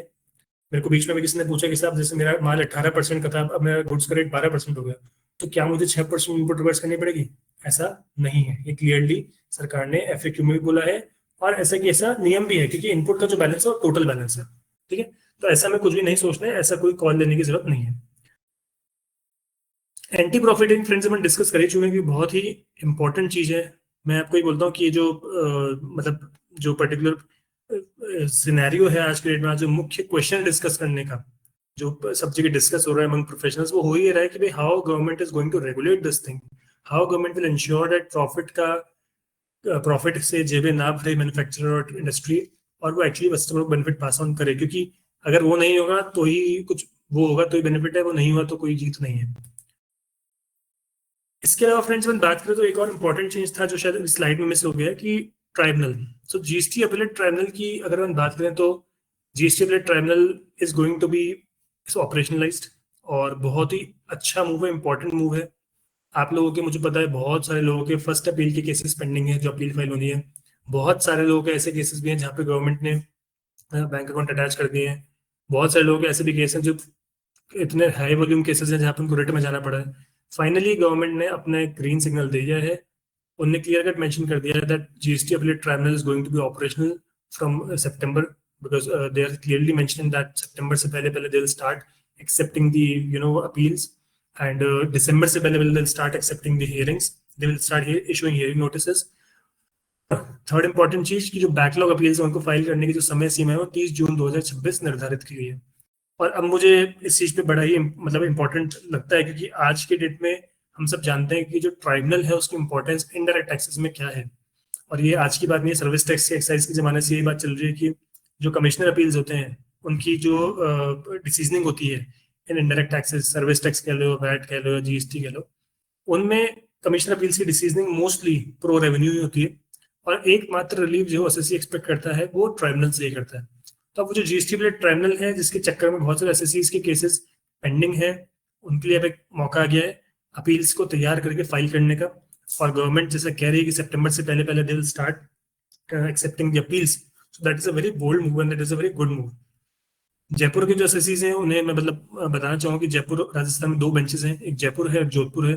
तो एक एडवांटेज ये भी है कि आपको कहीं पे भी फॉर दैट मैटर कहीं भी लोकल, मतलब हमें ये नहीं कि जैसे दिल्ली में ट्राइब्यूनल था पहले सर्विस टैक्स का, तो वो लॉजिस्टिक्स इशू या मान लो जो टाइम की बचत है वो डेफिनेटली होगी, because that will be a very good thing for them. और जो जो डिपार्टमेंट का जो आउटलुक रहता है इन केस ऑफ मोस्टली जो इश्यूज थे, वो इश्यूज अब थोड़े थोड़े सॉर्ट होने के चांसेस हैं, बिकॉज अब ये बात आ रही है कि जो 2A3B इतने मतलब बहुत सारे आप इश्यूज के आप लिस्ट निकाल सकते हैं, इतने इश्यूज पेंडिंग है गवर्नमेंट के पास, so that all those issues will be taken care by the tribunal. Tribunal से बहुत ही उम्मीद है लोगों को। So friends, these are the important changes. I would just suggest कि आप अपने हिसाब से खुद को प्रिपेयर करें, खुद की जो बुक्स हैं, खुद के जो व्यापार की स्ट्रैटेजी चेंज करने को करें। इसलिए हमने कुछ आपके लिए एक्शन पॉइंट्स भी निकाले हैं कि आपको क्या करना है। सो जहाँ जहाँ पे भी हमारे को अपने सिस्टम्स के अंदर अपडेटेशन करना है, हम अपने अकाउंटिंग सिस्टम्स को, ईआरपी को अपडेट करना है with regard to rate, with regard to change of rate, वो हमें करना चाहिए। फाइनेंशियल्स को रिव्यू करना है, प्राइसिंग को रिव्यू करना है, आईटीसी इम्पैक्ट को रिव्यू करना है, क्योंकि ये बहुत इंपॉर्टेंट चीज़ है। आईटीसी इम्पैक्ट को रिव्यू करना है इसलिए कि आज हमारे पास इनपुट टैक्स क्रेडिट का पूल ज़्यादा है। अब उसके उस इनपुट टैक्स क्रेडिट को हम क्या करें? फॉर एग्जाम्पल, हम इनपुट कभी ले नहीं लें। जैसे मैं आपको एक छोटा सा एग्जाम्पल दूँ कि जो गुड्स एग्जेम्प्ट होने वाले हैं फाइनली आगे जाके, उन्हें मैं सजेस्ट करता हूँ कि सारे इनपुट को आप अवेल कर लो इस महीने के रिटर्न के अंदर, क्योंकि अवेलमेंट ऑफ रिटर्न बाद में, अवेलमेंट ऑफ आईटीसी बाद में नहीं हो पाएगा। सो अगर वो अवेलमेंट कर लेंगे तो उनका जो इनपुट का रिवर्सल है वो सब्सटेंशियली कम हो जाएगा। मान लीजिए वो इनपुट का अवेलमेंट ही नहीं करेंगे, बाद में करेंगे, तो डेफिनेटली वो एक चैलेंज उनके पास आ जाएगा। सो ये सब चीज़ें बहुत ही छोटी छोटी इशूज हैं जो हमें ध्यान रखनी है। समय कम है, टाइम जो है हमारे पास डेफिनेटली कम है। एफएमसीजी इंडस्ट्री, मैन्युफैक्चरर्स के पास तो बहुत ही कम टाइम है। उन्हें कैसे पूरा स्टॉक मूव करना है, कैसे खुद की स्टोर्स को रिफर्बिश करना है, क्या उन्हें ये करना चाहिए कि अपने मतलब विद इन जिनके वेयर हाउसेज है वहां से उन्हें स्टॉक मूव करना है आपस में, बजाय नया मैन्युफैक्चर करने के। तो बहुत सारे इश्यूज हैं जो उन्हें, उनके मन में सवाल है। ऐसे ही आपके जो भी स्टेक होल्डर्स हैं, जैसे मान लीजिए आप इसी वैल्यू चेन में ऐसे, जहाँ पे आपको दिख रहा है कि मोस्टली मैं आई वुड से टेक्सटाइल्स, तो टेक्सटाइल से कैसे वैल्यू चेन में आ रहा है जहाँ पे रेट बहुत कम हो गई इनपुट की, सारे इनपुट्स मोस्टली 5% पे चले गए। तो अगर आपको लगता है कहीं भी कि आपको अपने स्टेक होल्डर से कम्युनिकेट करना है किसी भी प्रकार से, चाहे आपका स्टेक होल्डर सप्लायर उस चेन में कहीं फॉल करता हो जहाँ पे रेट का इफेक्ट हुआ है, या फॉर एग्जाम्पल हॉस्पिटलिटी, हॉस्पिटल्स के अंदर भी चेंज है कि अल्टीमेटली जो हॉस्पिटल्स में 12% मतलब जीएसटी के मेडिकल डिवाइसेस की रेट है उसको रीनेगोशिएट करना है। तो इन सब चीज़ों के लिए कम्युनिकेशन स्टार्ट करिए। अभी थोड़े दिन पहले बस किसी क्लाइंट का कॉल आया था कि सर हम गाड़ी खरीदते, तो गाड़ी हम अभी खरीदे बाद में खरीदे। So I would say this is a communication. ये कम्युनिकेशन है, आपने पूछा, डिस्कस करा कि ठीक है हमें ऐसा करना चाहिए, नहीं करना चाहिए, क्या डिसीजन लेना चाहिए। So the more you are connected, more we will to brief you कि एग्जैक्टली आपको किस डिसीजन में क्या करना चाहिए। कंप्लायंस, जैसा कि मैंने कहा कि जो मैं हमेशा कहता भी हूँ कि आज का दौर सेल्फ असेसमेंट का दौर है। आज की डेट में जो आप कंप्लायंस कर रहे हैं उसके हिसाब से आपका फ्यूचर का असेसमेंट होगा। तो अपनी कंप्लायंस को एकदम पुख्ता रखिए, स्ट्रांग रखिए। स्पेशली ट्रांजिशन फेज में डिपार्टमेंट वाले जरूर देखते हैं कि भाई जो ट्रांजिशन था ये प्रॉपर्ली हुआ नहीं हुआ, और अल्टीमेटली इसकी जो ऑडिट होती है वो थोड़ी सी ज़्यादा प्रॉपर्ली मैनर में होती है। इसलिए अपनी टीम्स को डॉक्यूमेंटेशन में, कंप्लायंस में पूरा पुख्ता रखिए। आपके जो भी कॉन्ट्रैक्ट्स हैं, आपके जो क्लासिफिकेशन है उनको मद्देनजर रखते हुए ध्यान रखिए। वैसे आप अगर एक बात समझें तो अब क्लासिफिकेशन के इश्यूज सॉल्व हो जाएंगे, क्योंकि अब रेट ही दो रह गई, 5 और 12, सॉरी 5 और 18, 12 को खत्म कर दिया। तो गवर्नमेंट चाहती है कि क्लासिफिकेशन इश्यूज कम हो। जबरदस्ती कोई चीज 12% में जा रही है, कोई चीज 5% में जा रही है, ऐसा नहीं होना चाहिए। मैंने आपको बताया एग्जाम्पल, पराठा को लेकर के कितनी बड़ी फाइट थी, सब आइसक्रीम को लेकर कितनी बड़ी फाइट थी कि आइसक्रीम क्या है, 18% है, 12% है। उसमें था कि सब रेस्टोरेंट में होगी तो ये होगा, कोई अपने घर पे लाके खाएगा तो ये होगा। तो बहुत तरह के डिस्प्यूट्स थे, और जितनी कम रेट्स होती हैं उतना डिस्प्यूट कम होता है। So one of the very important reason for rate rationalisation is this also, कि अल्टीमेटली जो लड़ाई और झगड़े चल रहे हैं रेटों को लेकर के कि कोई चीज क्या होगी, कोई चीज क्या होगी, 12 की होगी, 18 की होगी, वो थोड़ी कम हो जाएगी। तो इसलिए हमें भी अपने प्रोडक्ट क्लासिफिकेशन को चेक करना चाहिए, क्योंकि बहुत इंपॉर्टेंट चेंजेस है रेट्स का। जैसे मैंने आपको बताया कि रेट के एचएसएन से ना जाए, उसका डिस्क्रिप्शन भी पढ़े, क्योंकि एचएसएन जीएसटी में 4 डिजिट के होते हैं और कस्टम्स में 8 डिजिट के होते हैं। इसी तरह से अब हमें प्लानिंग करनी है। अगर हमको ट्राइब्यूनल जैसे बनने वाला है तो whatever you are suppose to plan, how cases are there जो आपके पेंडिंग है, पुराने केसेस हैं जिनको ट्राइब्यूनल में अपील फाइल करनी है। सो उस तरह की तैयारी भी हमें स्टार्ट कर देनी चाहिए, बिकॉज अल्टीमेटली जो गवर्नमेंट है वो ये चाहती है कि आप पूरी तरह से तैयार हो जाएं। गवर्नमेंट अपने फुल फ्लैजेड फॉर्म में जीएसटी को इम्प्लीमेंटेशन की बात करती है, जेन 2.0 इसको नाम दिया है। तो दैट वेज हमें पूरी तरह से तैयार रहना चाहिए। और कुछ कुछ जगहों पे जहां मैं चाहता हूँ कि ट्रेड अपना रिप्रेजेंटेशन अभी भी दे, जिसमें आपको बताऊँ इंटरमीडिएट सर्विस है। इंटरमीडिएट सर्विसेज की, ब्रोकर की जो सर्विसेज कह रहा हूँ, वहां पे वो कहते हैं कि साहब ये हमने कर दिया, पर आप ये बात समझे कि इसके लिए सेक्शन को अमेंड करना पड़ेगा, और सेक्शन जो अमेंड होगा वो बजट सेशन से पहले अमेंड ही नहीं होगा। तो बजट आएगा 2026 में, तब तक की पोजीशन एज इट इज ही चलेगी। तो इन द मीन टाइम जो बीच के पीरियड में गवर्नमेंट क्या कुछ ला रही है या मान लीजिए वो बजट को मैं उसको पास भी करा लेगी, तो आपको मतलब जानकारी होनी हो कि अभी भी जो फाइनेंस एक्ट 2025 के कुछ प्रावधान है वो जीएसटी के नियम में नोटिफाई नहीं हुए। बजट में पास तो हो गए, नोटिफाई नहीं हुए। तो हम इस पे गवर्नमेंट की क्या है कि भाई हमने आपको आज दिखा दिया कि सब ये सब हम कर देंगे बढ़िया बढ़िया, but at the end of the day what is the timeline when they are planning to actually implement. So इन सब चीजों पे ट्रेड एसोसिएशंस को, ट्रेड फोरम्स को, ट्रेड बॉडीज को थोड़ा सा विजिलेंट रहना चाहिए, सो दैट जो हमें सिर्फ चीजें ऊपर से दिख रही हैं, न्यूज में जो दिखती है कि यहाँ सब बिल्कुल बढ़िया है, सब अच्छा है, वो पूरी पूरी क्लियर हो। एफएमसीजी सेक्टर की हालांकि बहुत बड़ी डिमांड थी कि ये सब चीजें मतलब पूरी तरह से हट जानी चाहिए एफएमसीजी पे। और भी डिस्प्यूट्स थे जो उनके ऊपर कोई समाधान नहीं दिया गया। जैसे मैं आपको बताऊं, बहुत छोटा सा डिस्प्यूट था, 25 किलो का जो डिस्प्यूट है कि ये सब 25 के ऊपर वाला 25 के नीचे वाला, इस पर अभी भी सेटल नहीं है। लोग कहते हैं कि नहीं अभी भी यार ये हटना चाहिए, अननेसेसरी लगा रखा है, बट स्टिल गवर्नमेंट कह रही नहीं तुम रखेंगे, तो इनके ऊपर क्लैरिटी नहीं दी गई है। ऑटोमोबाइल सेक्टर के लिए मैंने आपको बताया कि उनका सेस का क्या होगा 22 सितंबर को, उनके पास जो इनपुट में कंपनसेशन सेस पड़ा है उसका क्या होगा, उसकी क्लैरिटी होनी चाहिए। इसी तरह से जो टेक्सटाइल सेक्टर है उसके ऊपर वो कहते हैं कि भाई इनपुट जो ये मान लीजिए रिफंड की इनपुट अगर किसी रीजन से नहीं मिल रही है इनपुट का रिफंड, तो वो उनके लिए एक चैलेंज है। स्पेशली अब जो टैरिफ यूएस इंपोर्ट कर रहा है उस सिचुएशन में उनको कैसे वो प्रॉपरली इम्प्लीमेंट करेंगे। फार्मास्यूटिकल सेक्टर डेफिनेटली एडवांटेज में, बट यस अगेन मैं वही बात कर रहा हूँ कि जो हमारे को आगे देखना है वो ये देखना है कि हमारा review, reconciliation system, readiness, capacity building, हमारी टीम साइज सब कुछ प्रॉपर होना चाहिए, स्टैंडर्ड ऑपरेटिंग प्रोसेस होना चाहिए हर चीज के। जितने लोगों से आप कम्युनिकेट कर सकते हैं करिए, और अपनी चीजों को मॉनिटर करते रहिए पूरा प्रॉपरली। और मोस्ट इंपॉर्टेंट चीज, प्लीज फ्रेंड्स, किसी भी सिचुएशन में ऑफिशियल नोटिफिकेशन आने से पहले इन चीजों को इम्प्लीमेंट ना करें, क्योंकि अल्टीमेटली क्या है कि ये चीजें इम्प्लीमेंट इतनी जल्दी होती है कि मतलब टाइम कम है आई नो, बट ये जो प्रोसेस है ये जल्दीबाजी में गलत ना हो जाए, ऑफिशियल नोटिफिकेशन आ जाए उसके बाद ही अपना जो है कॉल लीजिए। जॉब वर्क इंडस्ट्री के लिए मैं आपको थोड़ा पॉइंट आउट करना भूल गया, बट जॉब वर्क इंडस्ट्री के लिए भी उन्होंने बोला है कि जो मतलब जो बेसिकली प्रिंटिंग का जॉब वर्क है उसका उन्होंने जो जीएसटी का रेट है उसको मतलब जो leather related job work, sorry leather related job work, और मोस्टली जो जॉब वर्क है वो सब 5% पे हो गए, 5% विद इनपुट टैक्स क्रेडिट। और बाकी का जितना भी जॉब वर्क है वो 12% की जगह 18% में चले गया। पहले जॉब वर्क रेट 12% थी, वो 18% हो गई है। सो इससे क्या होगा, इनपुट का अमाउंट बढ़ेगा और सरकार कह भी रही कि हम रिफंड दे देंगे, बट एक्चुअली में ये क्या होने वाला है, कितना डिफिकल्ट है, वो एक हमारे लिए मद्देनजर है, मतलब देखने वाली बात हो। होटल के लिए बहुत अच्छा मूवी के साथ 7,500 रुपये से जो नीचे का होटल होगा उस पर जीएसटी रेट 5% लगेगी। तो डेफिनेटली कंज्यूमर सेंट्रिक है अप्रोच गवर्नमेंट ने, ऐसा नहीं है कि कंज्यूमर के हितों को ध्यान में रख के काम करे, कंज्यूमर के हितों को ध्यान में रखा गया है, पर इन सबका हित जब ये जब अल्टीमेटली बेनिफिट जो है वो कस्टमर को पास ऑन हो। वरना सरकार हो सकता है कोई बड़ी बात नहीं, फिर से अपने जो एंटी प्रॉफिटेरिंग क्लॉज है सेक्शन जो था जीएसटी के अंदर उसको फिर से उन्हें लागू करना पड़ जाए। ट्रांसपोर्ट इंडस्ट्री के लिए भी एक चैलेंज आएगा, बिकॉज ट्रांसपोर्ट के लिए उन्होंने कर दिया कि 18% की जीएसटी रेट लगा दी विद आईटीसी वाली। तो 18% जीएसटी की रेट विद आईटीसी वाली में अगर आज की डेट में अगर ट्रांसपोर्टर सोचे कि सर मैं अभी अब तो मैं इनपुट लेनी है, मुझे तुम्हें 18% जीएसटी चार्ज कर दो, वो तो कर लेगा, बट उसका सामने वाला जो बिल जो उससे ट्रांसपोर्टेशन सर्विसेज ले रहा है वो 18% जीएसटी उसको पे करेगा, मुझे इस पर संशय है। तो अल्टीमेटली वो कहेगा नहीं सर आप तो 5% वाले ही कर लो, 5% विदाउट आईटीसी, ठीक है, या फिर मैं रिवर्स चार्ज में भर दूंगा। तो कुछ कुछ क्या है कि 12% की स्लैब रेट होने से कुछ एडवांटेजेस भी थे, कुछ डिसएडवांटेजेस भी थे, पर अब जो लग रहा है कुछ कुछ सेक्टर में 12% की स्लैब, जैसे ट्रांसपोर्टेशन सर्विस सेक्टर को पकड़े तो वहां पे 18% विद आईटीसी का रेट करना एज अगेंस्ट 12% विद आईटीसी थोड़ा सा डिसएडवांटेजेस है, बिकॉज उनके जो अल्टीमेटली बायर्स हैं जो उनसे सर्विसेज ले रहे हैं they may not be ready to do those things. So with this I would like to put an end to the session, my deliberation. हमने लास्ट के 5-10 मिनट्स क्वेश्चन आंसर के लिए रखे थे, and thank you so much for such a patience listening.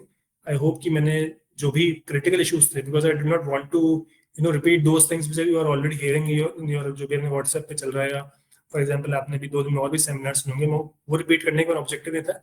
So session was predominantly for opening an eye and just to give you a glimpse how your pocket is going to be affected, how your businesses need to revamp yourself, कैसे आपको खुद को फिर से नया तैयार करना है, और GST 2.0 जो जेन जी के हिसाब से है और AI driven, artificial intelligence driven है, उसको कैसे अब हमें भी अडॉप्ट करना पड़ेगा, बिकॉज अल्टीमेटली ये जो फ्यूचर है वो उसी पे है, और डिस्क्रिप्शंस पे कम से कम रिलायंस रखे। So that is what I am trying to say. So with this, I hand over to you, Neha, and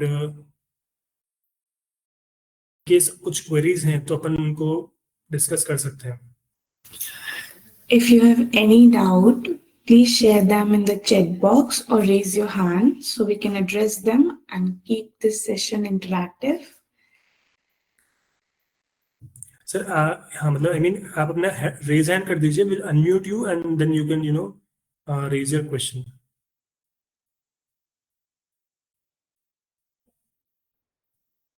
कुछ क्वेश्चंस चैट बॉक्स में ऑलरेडी Q&A में ऑलरेडी हैं.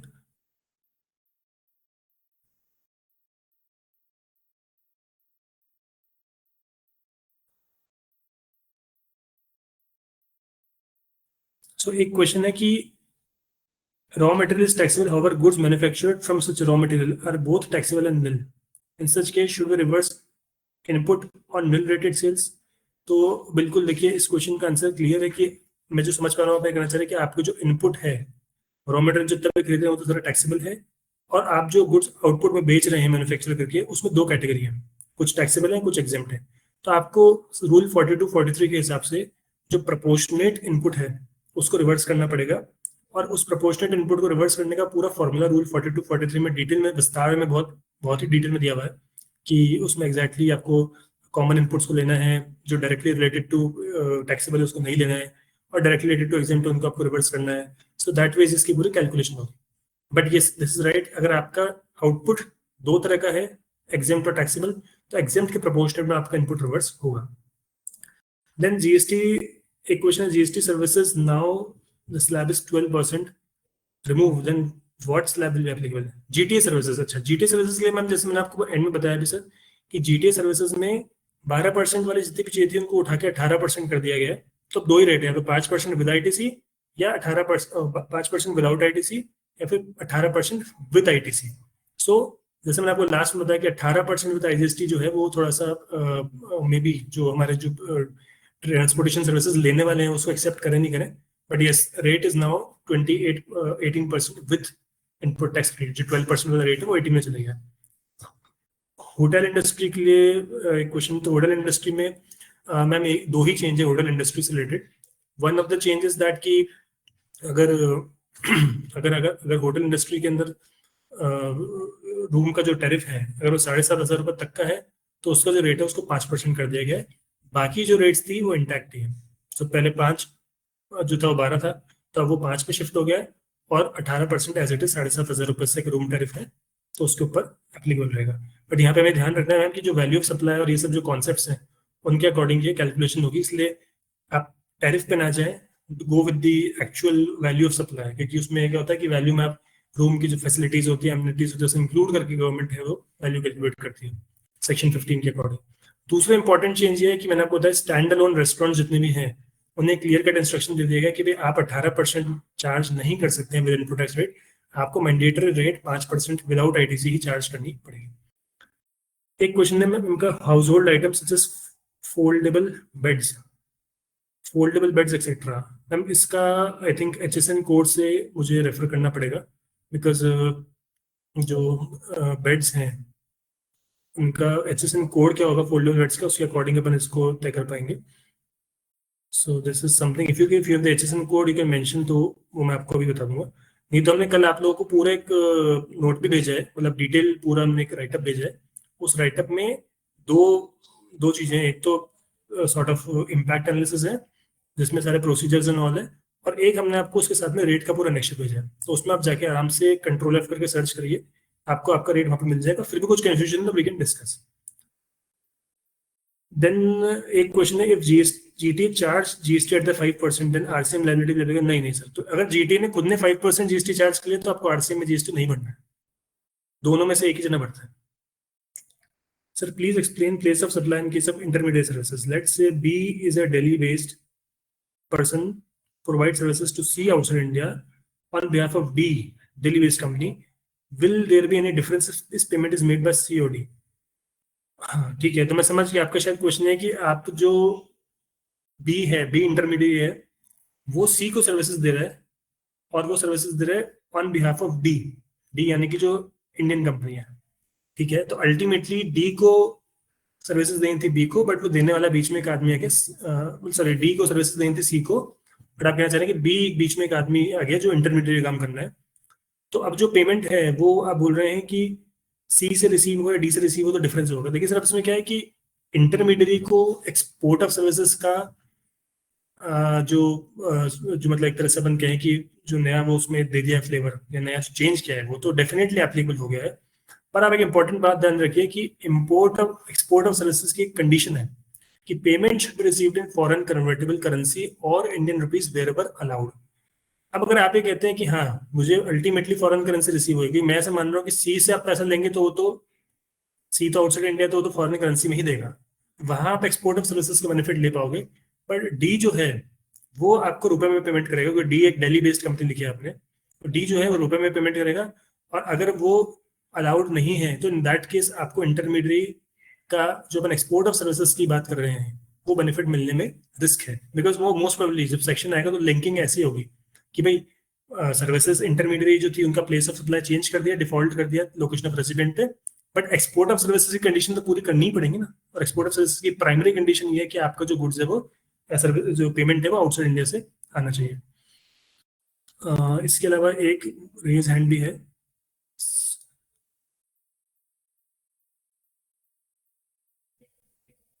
सर आपको मैंने अलाउड टू स्पीक करा है संदीप जी।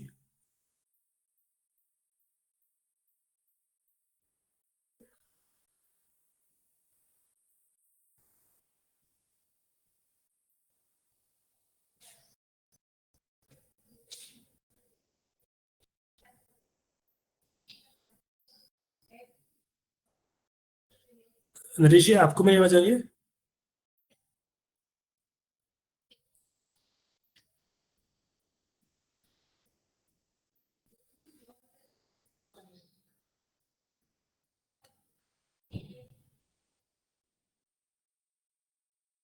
हेलो। केशव जी सर, आपको आवाज आ रही मेरी? हाँ नरेश जी? हाँ बोलिए सर। हाँ हाँ sir. Sir thank you very much. सबसे पहले तो सर आपने वेबिनार होस्ट किया उसके लिए। थैंक यू सर, बताइए सर।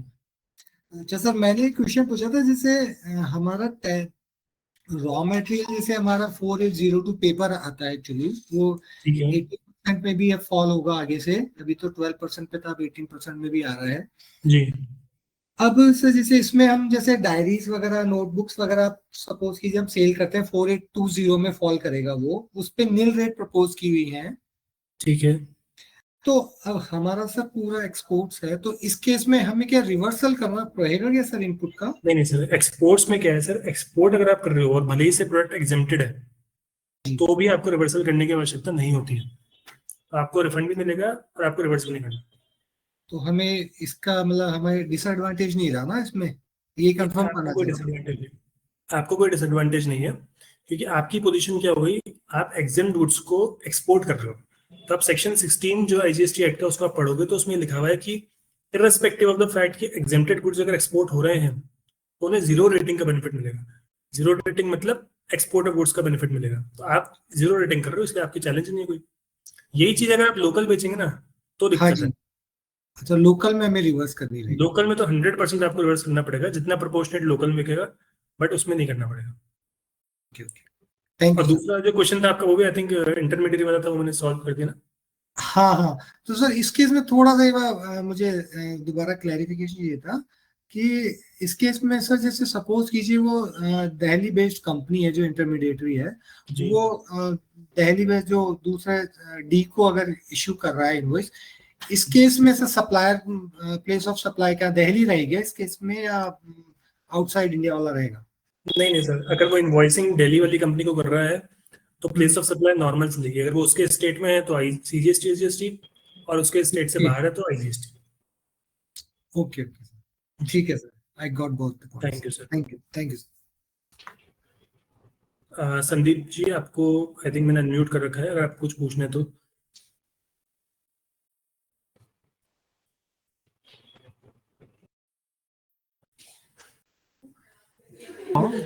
जी जी, थोड़ा सा लाउड बोलिए, आपका वॉइस थोड़ा लो है। हेलो सर, मैं एक चीज पूछ रहा था कि ये मैट्रेस पिलो और कुशन इन पे सर रेट जीएसटी की रेट है वो चेंज हुई है या फिर सर सेम रहेगी? नहीं, मैट्रेस पिलो कुशन के ऊपर आपने जो क्वेश्चन पूछा है मैंने उसमें देखिए कारपेट्स पे तो है, कारपेट्स पे तो जो रेट है वो चेंज हो गया पूरा, 12% से कम पे आ गया, वो 5% पे आ गया। Okay. और मेट्रिस पे आप मुझे कोई HSN कोड बता सकते हैं? HSN कोड है सर अपना 94042190। 9404 पे सर उसमें क्या है, इन्होंने ऐसे करा है कि अगर आपके क्वालिटी टेक्सटाइल मटेरियल है हम्म नॉट एक्सीडिंग 2500 रुपये हम्म तो 5% रखा है, एक्सीडिंग 2500 रुपये है तो 18% है, और कॉटन क्विल्ट जो होते हैं वो सारे 18% है। अच्छा, एक्सीडिंग 2500, एक्सीडिंग 2500। 2,500 सर। हाँ। और मैट्रेसेस में भी इन्होंने कह रहा है कि जो कॉयर मैट्रेसेस को छोड़ के जो कॉयर प्रोडक्ट्स होते हैं ना, हम्म। उन पे 5% का GST रेट करा है 12 से। अच्छा, हाँ ठीक है सर। जी। Thank you.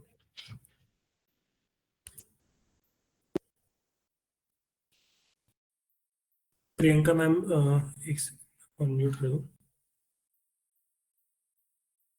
ठीक है आपका, आप आई थिंक आपने खुद ने म्यूट कर रखा है। हाँ बोलिए ma'am.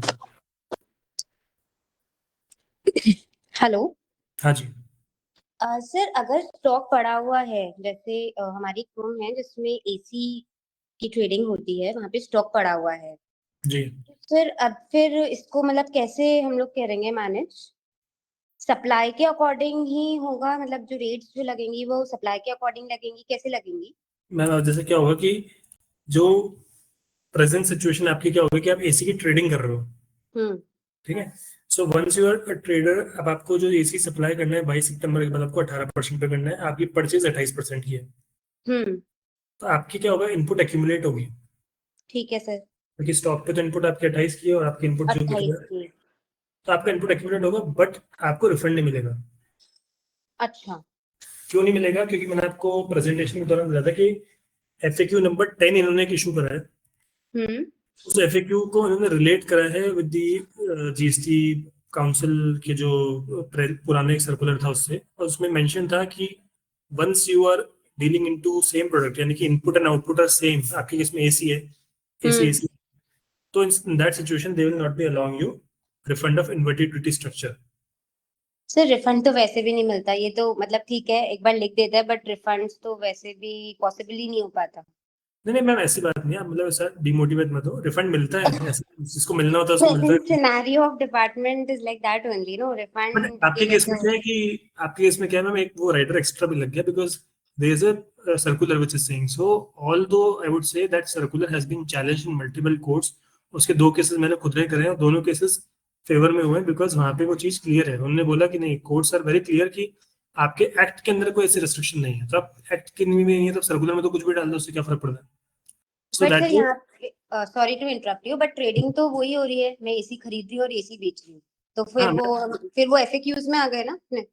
But ma'am FAQs are not legal, तो मैं इसलिए कह रहा हूँ उस पर इतना परेशान मत हो, बिकॉज FAQs तो डेफिनेटली, देखो FAQs, सर्कुलर, रूल्स, ये सब एक्ट से नीचे ही होते हैं। तो अभी जो जजमेंट्स आए हैं उनमें ये क्लियरली मेंशन है कि भाई एक्ट इज सुप्रीम, एक्ट में अगर आप अमेंडमेंट करो तो बात है, और ऐसा नहीं कि एक जजमेंट के बाद गुवाहाटी हाईकोर्ट का जजमेंट है, राजस्थान हाईकोर्ट का जजमेंट है, अपने राजस्थान हाईकोर्ट का खुद का जजमेंट है बेकर ह्यूजेस केसेस में। तो आप एक बार को रिफंड, मेरे हिसाब से आपको अगर आपके एक्यूमुलेशन हो रहा है तो आपको रिफंड लगाना चाहिए। लगाने के बाद डेफिनेटली हो सकता है फर्स्ट लेवल पर रिजेक्शन हो, बट देखिए लगाएंगे तब तक तो रिजेक्शन आएगा ही नहीं। तो मैं हमेशा बोलता हूँ कि आप एक स्टेप बढ़ाओगे तभी आपका कुछ एलिजिबिलिटी बनेगी, वरना तो कोई चांस ही नहीं है। सर अभी आपके हिसाब से किसी भी क्लाइंट को एडवाइस देना चाहिए, या मतलब आफ्टर ऑफिशियल नोटिफिकेशन? मैम अभी आप दे सकते हो, बट आई वुड से don't go for changes in the systems implementation में मत जाओ, क्योंकि ये सब चीजें क्या है कि मतलब कोई बड़ी बात नहीं, नोटिफिकेशन मंडे तक आ जाए, ट्यूसडे तक आ जाए, पर क्या होता है ना कि ऐसा पास्ट में हुआ है कि नोटिफिकेशन की लैंग्वेज वर्सेस प्रेस रिलीज की लैंग्वेज में बहुत फर्क होता है। जैसे अभी आप अभी प्रेजेंटेशन में क्वेश्चन पूछा था कि सब इंटरमीडिएट के अंदर पढ़ने में ऐसा लग रहा है एक्सपोर्ट ऑफ सर्विसेज जाएगा तो कोई दिक्कत ही नहीं है, बट अगर आप उसको टेक्निकली एनालिसिस करोगे तो पता चलेगा कि फॉरेन करेंसी का रेसिप्ट होना जरूरी है, तभी एक्सपोर्ट ऑफ सर्विसेज होगा। तो वो चीज लोग प्रेस रिलीज में लिखते नहीं है ना, प्रेस रिलीज में तो शॉर्ट में लिखते हो एकदम। प्रेस रिलीज बिल्कुल प्रेस सही। Release always for the purpose of lucrative, दिखाने के लिए कि यहाँ सब देखो ये सब बढ़िया चल रहा है। तो दैट वेज मतलब मुझे लगता है कि आपको एडवाइस नोटिफिकेशन आने के बाद ही करना चाहिए, और चेंजेस तो एटलीस्ट उसके बाद ही करना चाहिए।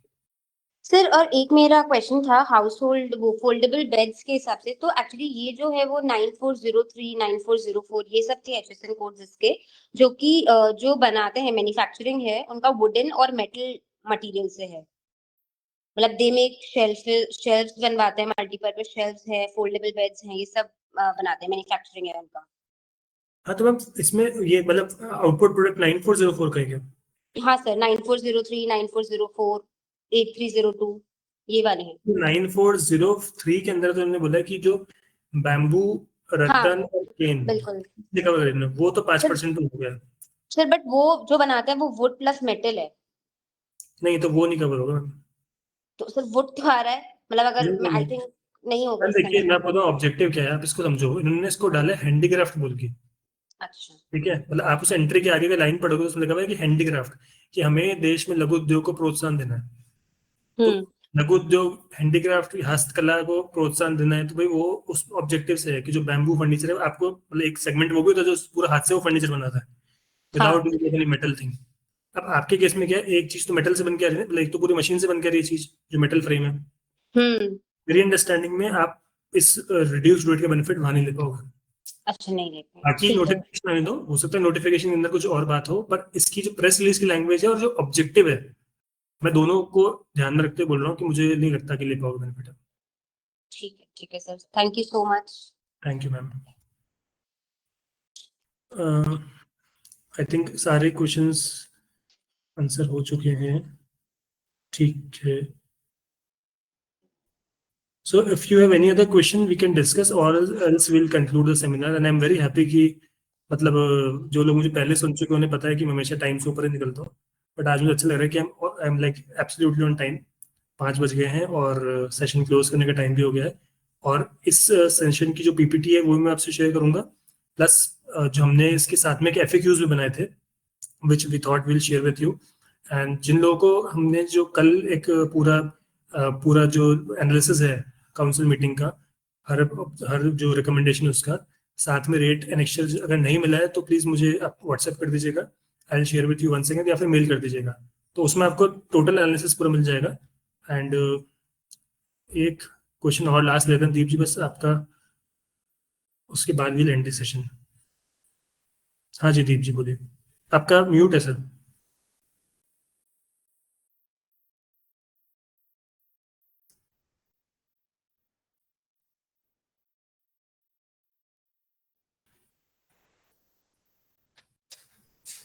जी good evening. Good evening sir, कैसे हैं? आवाज आ रही है सर? बिल्कुल सर, बढ़िया। आपके दूर से आ रही है सर एकदम। बताएं सर। कोई बात नहीं सर, मैं ये पूछ रहा था आपसे कि जैसे हम स्टॉक ट्रांसफर कर रहे हैं अपने वेयर हाउसेस को, अभी जी प्रेजेंट में 28% जीएसटी है, करेक्ट? जी 22 सितंबर के बाद 18% जीएसटी होगा, जी तो हमारा भी जो क्रेडिट अकुमुलेट होगा 22 तारीख तक हम उसको सेट ऑफ कर सकते हैं आउटपुट से? बिल्कुल कर सकते हैं सर, विदाउट एनी डाउट। कोई रेट अगर आउटपुट में रेट रिडक्शन हो रहे हैं तो उसमें तो कोई रिवर्सल का चक्कर नहीं, क्योंकि आउटपुट दोनों ही हमारा कंपैटिबल है। बिल्कुल बिल्कुल कोई रिवर्सल नहीं है सर। इनफैक्ट ये क्वेश्चन मेरे पास आई थिंक 3-4 दिन से चल भी रहा है और आई डोंट नो क्यों चल रहा है, पर इसको मैंने थॉरली एनालाइज करा है। इनफैक्ट मैंने और भी 2-3 जगह इसको क्रॉस चेक करा है। सो अगर एग्जाम हो रहा है गुड्स तो प्रॉब्लम है, तो 18 एग्जाम है तो फिर तो वही हो मिलना ही नहीं है। Is no challenge. और ऐसा तो देखिए पास्ट में भी हुआ है, मतलब अपन इसको ऐसे समझे अभी की अभी रेट सबके कम हुए, ऐसा नहीं है। रेट तो बीच बीच में बहुत चीजों को और भी कम हुए, so it has never been done in past also. Basically दिक्कत उनको है जिनका सेस एक्यूमुलेट है, क्योंकि सेस तो रिफंड होना नहीं है। सेस आपका कॉस्ट बन जाएगा, एंड आई थिंक अगर बहुत बड़ा सेस है तो I think government should come out with something, because cess एक हेडेक है। हाँ तो देख रही जैसे है, अभी अभी एक साइज का ही पेंडिंग है, के सेस आज हाँ तक दिया नहीं गवर्नमेंट ने, कितनी फाइट कर रहे हैं हम। बिल्कुल बिल्कुल सर। मतलब सर इस पे तो मतलब इस टॉपिक पे तो अपनी एक बहुत लीगल, मतलब मैं उसके भी रास्ते बता सकता हूँ कि ओपन सेस कैसे ले सकते हैं, बट वो एक लीगल डिस्कशन है, अपन यहाँ तो नहीं करेंगे। अपन एक बार तसल्ली से कोई नहीं, हमारे पास अभी मेरे ख्याल से पोस्ट जीएसटी तो हमारे में है नहीं कोई सेस, बैटेबल सेस तो है नहीं कोई जो हमारा लैप्स करेगा, जी जी इसके जी। लिए जाने ही। Thank you sir, thank you. Thank you sir, thank you. अब केवल अपने को नॉलेज के सिलसिले में कस्टमर को डिस्कस नहीं करना।